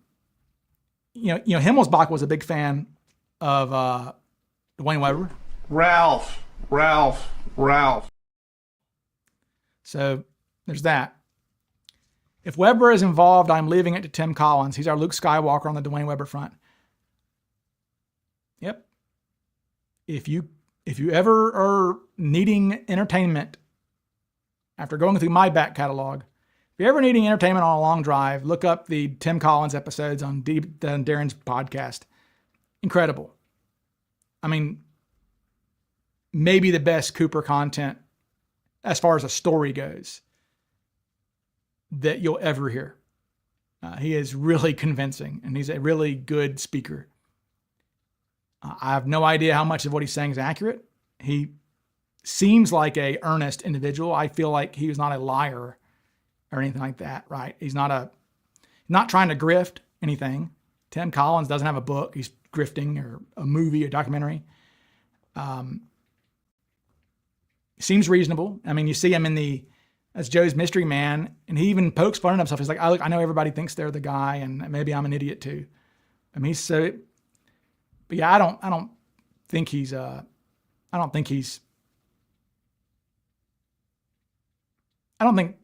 Dwayne's involved, but Joseph Henry Johnston, maybe. I mean, okay, Dana, just for you. Ralph. Yes. But I don't know. We'll see. All right. So who else did I not talk about? So Dick Lepsy.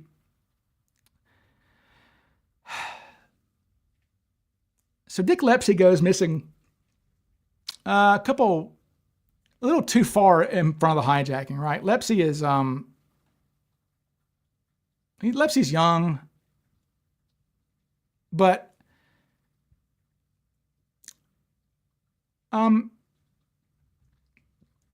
it's a sad story. Lepsy left behind 4 kids or something, just up and left his job one day. Why not have, there he is. I mean, gotta admit, this is a rather Cooper-y picture. If he was Cooper younger, I mean, that's not a bad fit for Cooper, is it not? And he was definitely olive. I mean, if we look at Dick Lepsy's in a better environment, that's kind of a bright picture, but got the turkey neck. Not bad. I mean, Lepsy's a good physical fit too. I think he's about 6 feet tall. But I mean, unless he lost his damn mind or something and was on, I mean, he's got the Bing eyes. If you put any stock in the eyes, which I don't, he's definitely got the Bingy looking eyes, doesn't he? His hairline's good. Forehead's good. I don't know how narrow his head is. I mean, narrow enough, I guess, kind of like mine, I suppose. But good physical match, but no indication he was a criminal or anything like that. And I think he's missing I want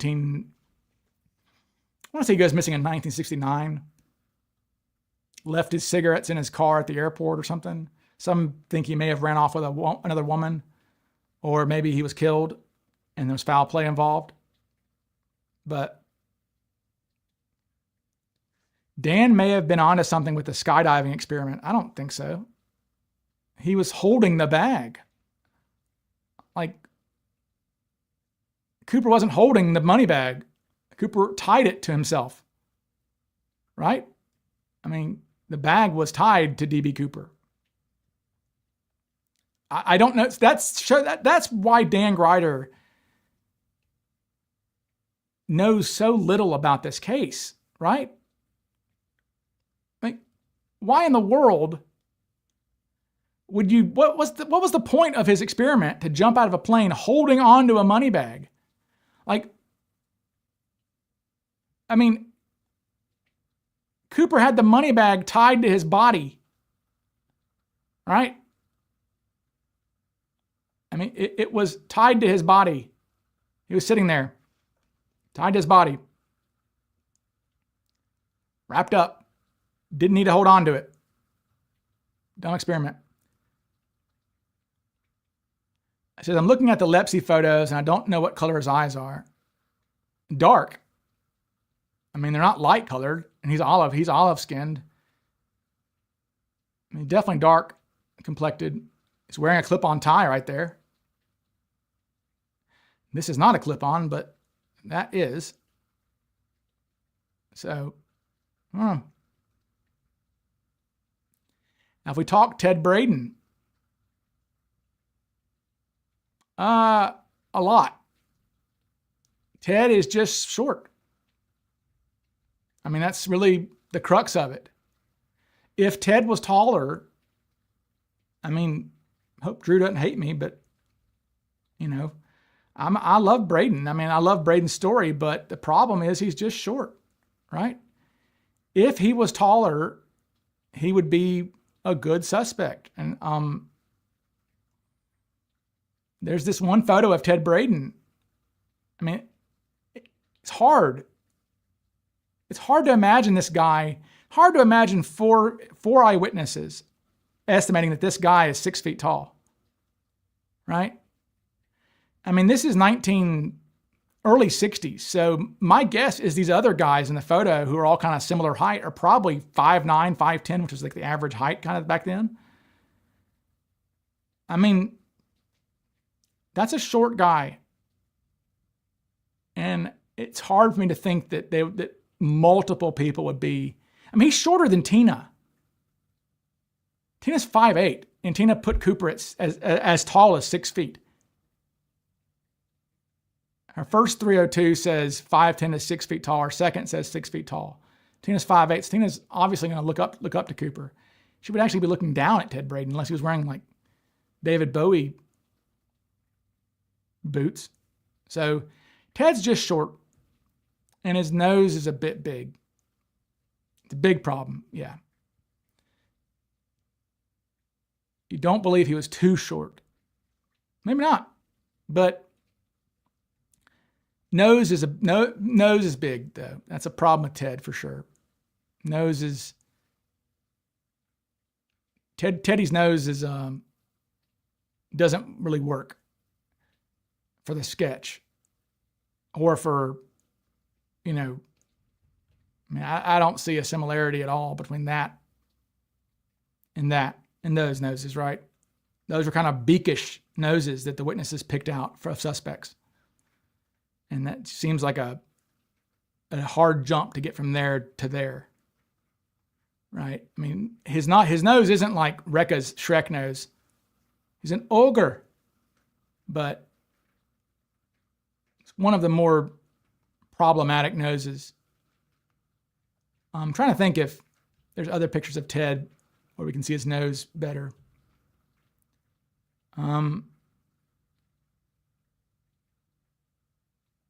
His Army ID photo that I cleaned up a lot. Nose is still big. Not as bulbous, but in that photograph, in this one, but that's still a larger nose for sure. Larger than I would prefer for sure on a suspect. As I keep saying, I'm a broken record, I guess, but I mean, how in the world do Flo, Alice, and Tina let Roy Rose draw that nose and be okay with it if his nose wasn't small and narrow and weird looking like that? Like, that's the first thing you notice in that photograph is how, or in the sketch, is how weird his nose looks. So, yet you've got Bill Mitchell saying everything from the mouth up looks good. Gregory says nose is like slightly too pinched or something. I mean, one of these people, they don't say, no one's like, oh my God, that nose is horrible. And like I said, the women, I mean, Roy Rose did not invent this nose. He drew that nose for the sketch. It wasn't, the nose wasn't picked out of a book or anything. It wasn't an identikit nose. I mean, he drew that nose from scratch according to what Tina, Flo, and Alice were telling him. Okay. Right? I mean, they modified KK51, right? And they downgraded from that. They downgraded from KK51's nose to Bing's nose. So clearly Cooper's nose is smaller than KK51's. By a long shot too. And I swear to God, I will send any of you money on Venmo. Anybody. $200. Seriously, literally, I will do that and I will put it on this thing. If you can find me anywhere in the 45,000 pages we have, or more now, anywhere where they eliminate a suspect photo for having a nose that is too small. Never. You will not find that. I have tried. Yet the metric is that guy's nose is too big to be Cooper.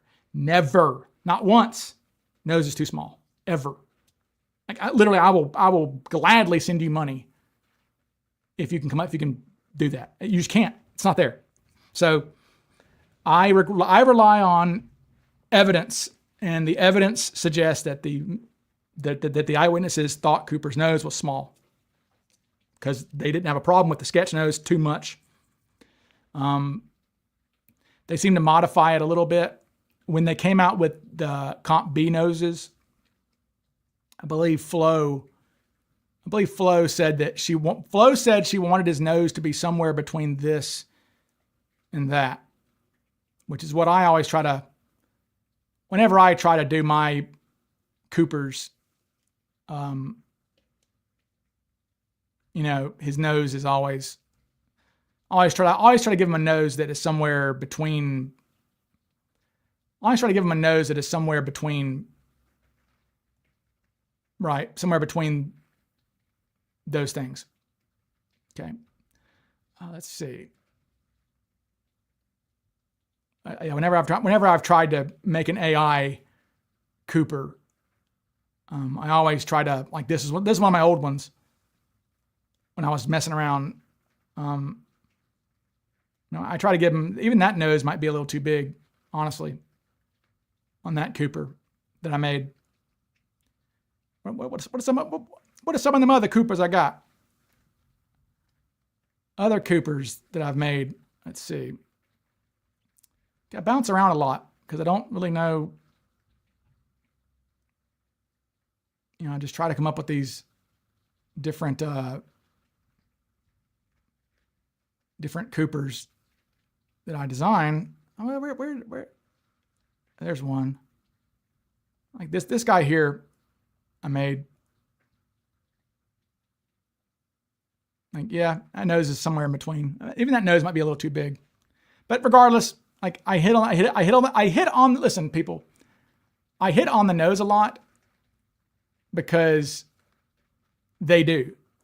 The witnesses do hit on the nose a lot. So,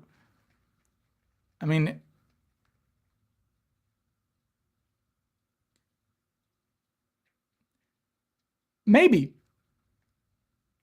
I suspect too much weight has been given to eyewitness testimony here. Possibly. But what else do we have, right?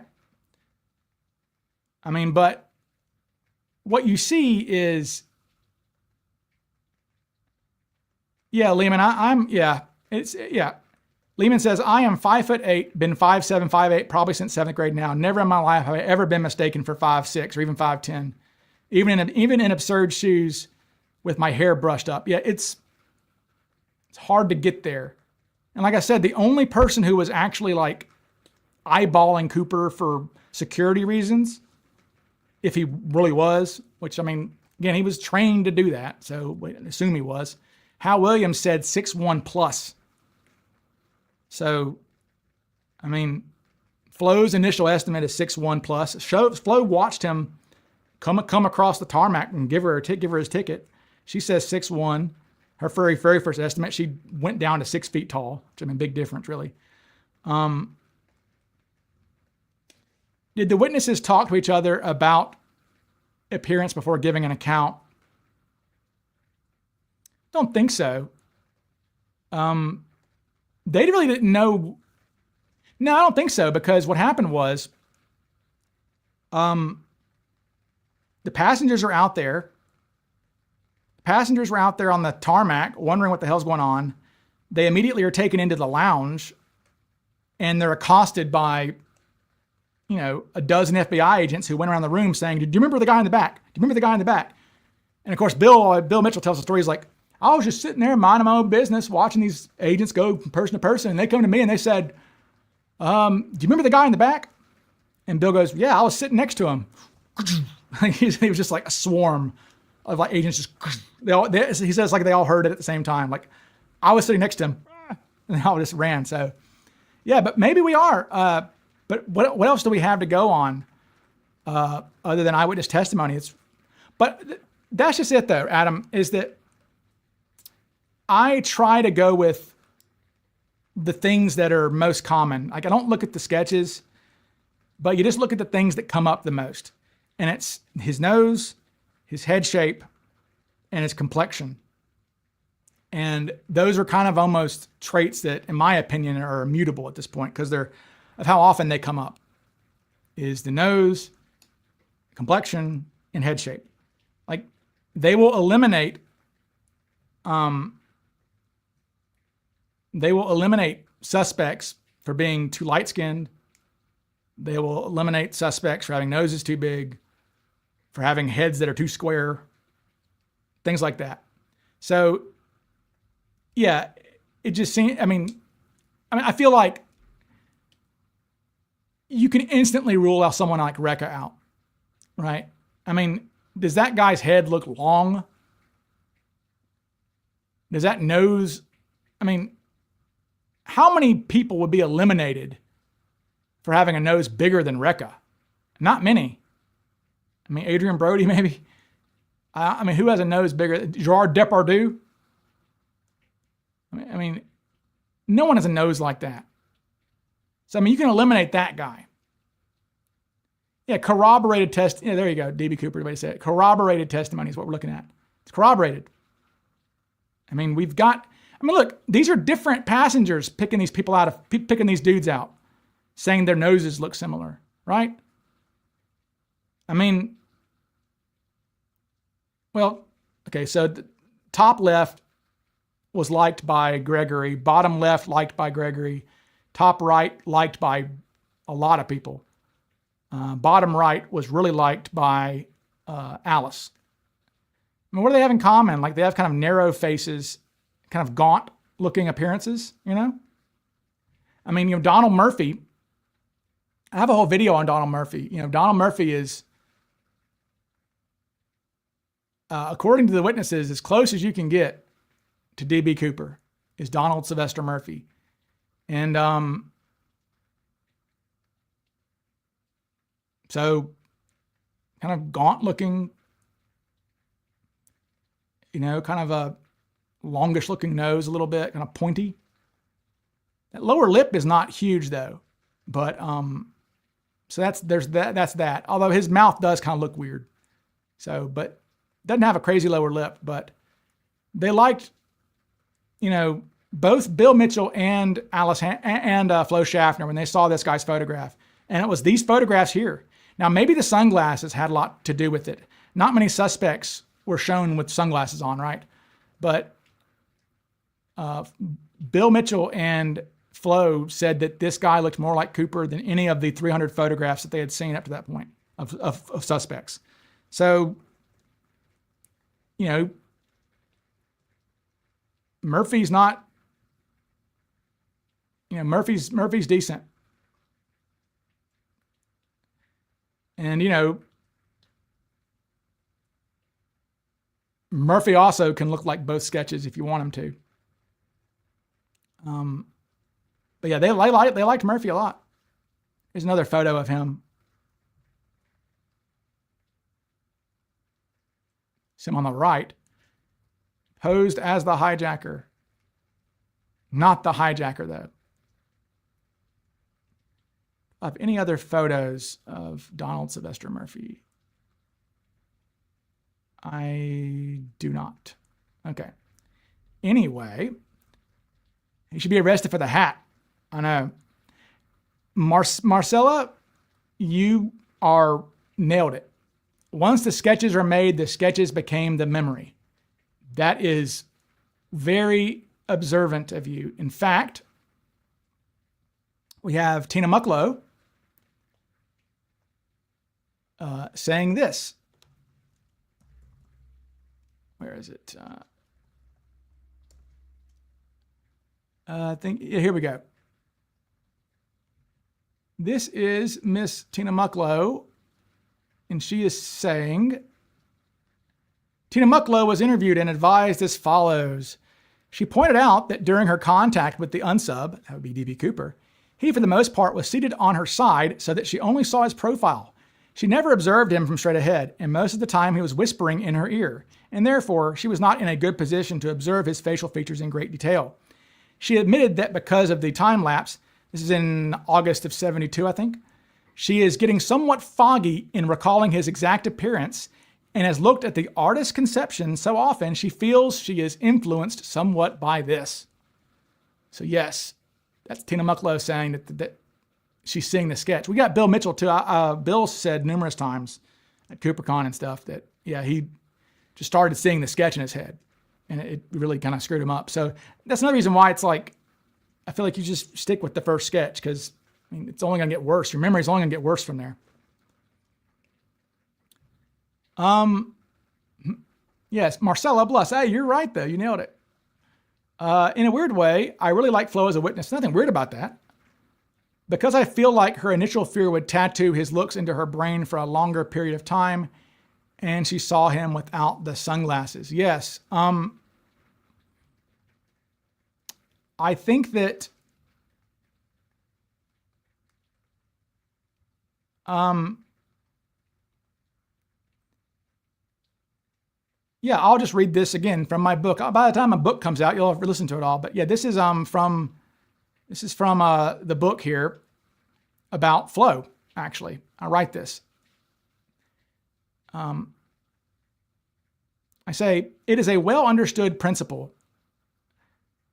It is a well understood principle of eyewitness testimony that stress greatly impairs a person's perception of an event and can inhibit the brain's ability to encode accurate memories for later retrieval. This is likely one of the reasons why the FBI apparently prioritized Flo Schaffner's opinion over Mucklow's during the development of the sketches. For stewardesses Mucklow and Hancock, their only interactions with Cooper occurred while they believed their lives were in danger. Yet with Schaffner, she interacted with him on multiple occasions, free from any fear. Her first interaction with Cooper was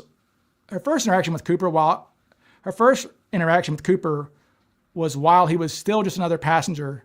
Her first interaction with Cooper while he was still just another passenger occurred when she checked his ticket upon boarding the aircraft.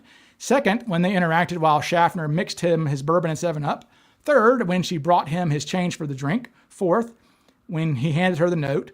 Finally, the awkward staring contest that she and Cooper engaged in as he tried to silently persuade her to read the note. Because of these multiple extended encounters between Schaffner and Cooper, all of which occurred without his sunglasses on, and while she still had no fear of him, the FBI may have prioritized her when she insisted that the initial sketch was a poor likeness. So yeah, like I said, Flo is a good witness there. That's my opinion. I mean, I think Flo is the best witness because, like I said, I mean, Cooper looked at her, and she looked at him, and he looked at her, and she looked at him, and he looked at her, and finally she's like, "What do you want?" He goes, "I want you to read the note." And then she says she almost fainted. But I mean, so she interacted with him, 5 times or so, different occasions, but while he was still just a passenger. So, while Alice and Tina only ever interacted with him while they were in danger. So I think Flo's a good witness. And then we have Tina. Yeah, and in my videos, dramatic license, I guess. I've got Tina looking at Cooper far more than she probably did. Just for creative license, I guess.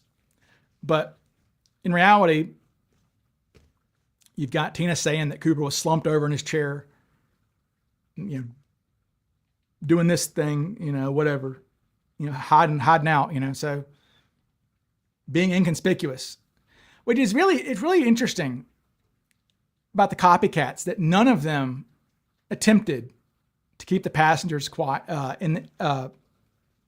out of it.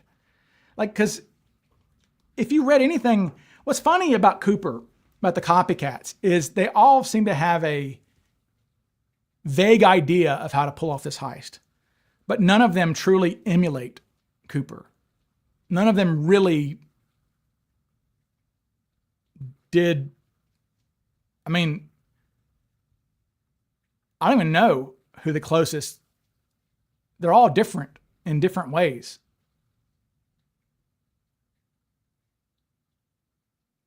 Possibly Mary. Mary says Flo also realized that she was in danger after that. So maybe her earlier memory would be affected by the shock and trauma too, wouldn't it? Maybe.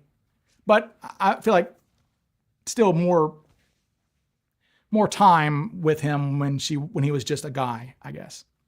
Don't know, really. But the FBI liked Flo. I mean, and Flo's memory apparently lasted longer than Tina's. Tina, I think, is in 73 saying, don't show me pictures anymore. Flo lasts until 76. In 76, Flo's like, I don't know, I've forgotten what it looks like. And she has a line somewhere where she mentions being influenced by the sketch as well. So I think, do I have that? Do I have Flo saying,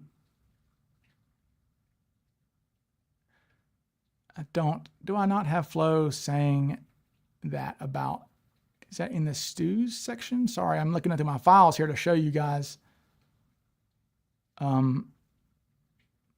This must be it, yeah. Okay, yeah, here we go. Yep. Okay, so this is going to be, I'm just trying to see around my thing here. For you guys, this is a good one here. For flip's sake. There we go. All right. This is in 1976. Schaffner further noted that it has been 5 years since the hijacking and that she seriously doubted whether or not she could identify the individual from photos and that she would have to see him in person before making any kind of identification. So, yeah, Flo is saying, you quit showing me photographs, and Tina definitely is saying, quit showing me photographs. Oh, Mary, way before Mary. Mary says, also relevant, who was interviewed sooner after Cooper? I think Flo's interview was sooner than Cooper, way sooner. Flo was interviewed immediately after they drove away. So Flo is being interviewed the plane is probably still on the ground, maybe, when Flo is being interviewed. They interviewed her immediately. So Flo is being interviewed 7:30. People were still, there were photographers there, right? People were able to take photographs of her being interviewed, right? We have this famous kind of photograph here of her being interviewed. I mean, so there were photographers walking around. So no, she's interviewed while the plane might be still on the daggum tarmac. Tina's not interviewed until what? 11:30 at the earliest. So yeah, there's a good, what was that, 4 hours? So yeah, she's interviewed 4 hours before Tina. Yeah. All right. Oh, Adam was talking about the... Okay. Forgive me if I missed it, but did you address the question about the sightings of the small plane and the car that seemed to be in cahoots, surveilling the area of the drop zone the week prior? Yes. Kind of... let me see if I can... I'm kind of getting to the point where I'm having to just read the stupid book for these questions sometimes. Oh, for flip's sake.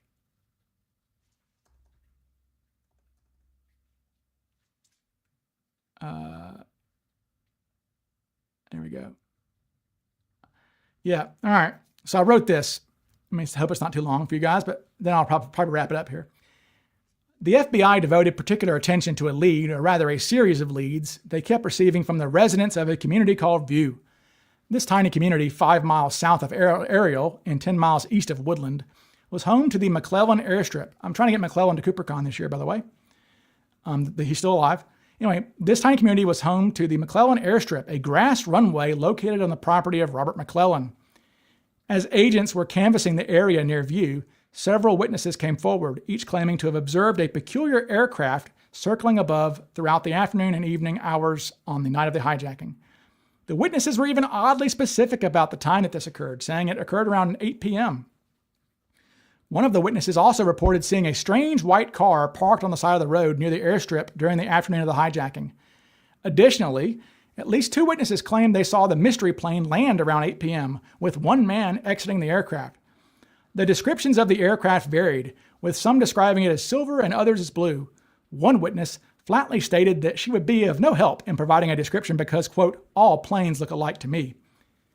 As word of these reports spread, many began to wonder if this explained how Cooper escaped the area that night.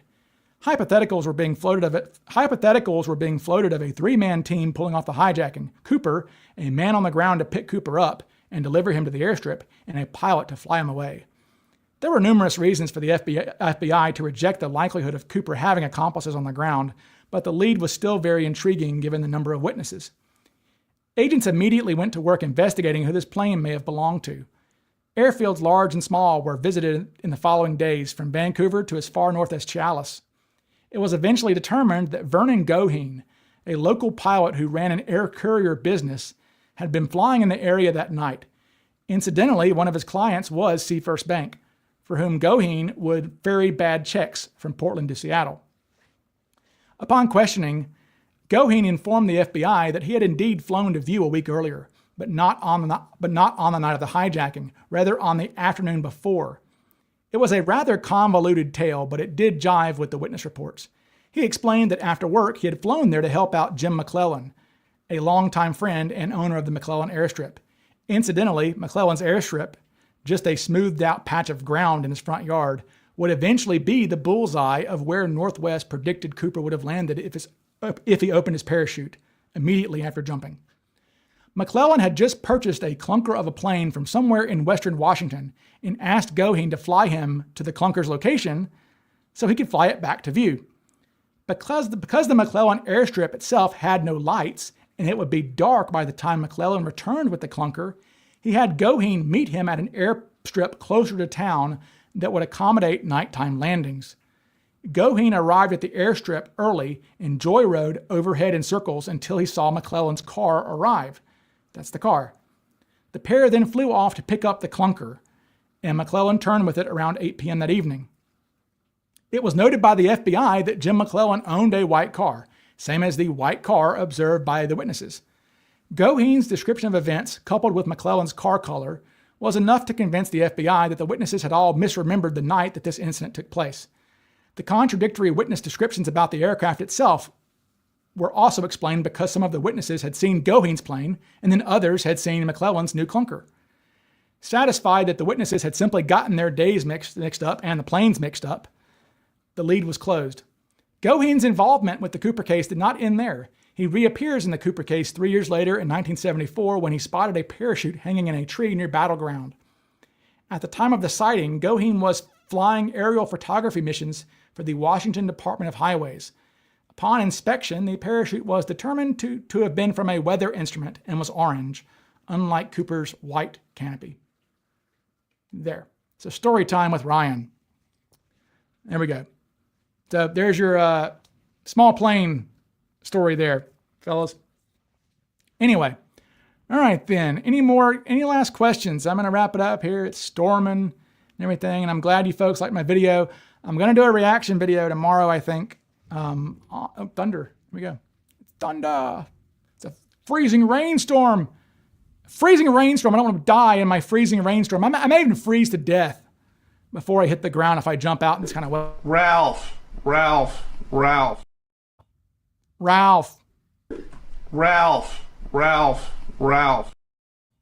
That's right. Ralph Hemmelsbach said that Cooper may have been dead before he hit the ground from freezing to death. All right. Not even medically possible. But okay. We need the book. Well, I have there are literary agents who are talking about it with me. So I got several. So it's good news. It's good news. It should be actually published, like with real publishers and things. So because they seem to like it. So anyway, all right then. Well, I guess that's all, folks. So I'm going to end it there. A little bit shorter than normal. I could go on all night, but I did this thing just last week, and you've got that new video to check out. So I'm glad you guys enjoyed it, and I will end with Cooper ranting again. Good night and good luck. Tina held her breath, as did the cockpit crew, who heard his rant through the interphone. I told you they were stalling me! Those people out there had better get this plane refueled now! I will blow this plane up! Thankfully, the swift arrival of the third fuel truck put an end to his rantings, and he shifted his focus elsewhere.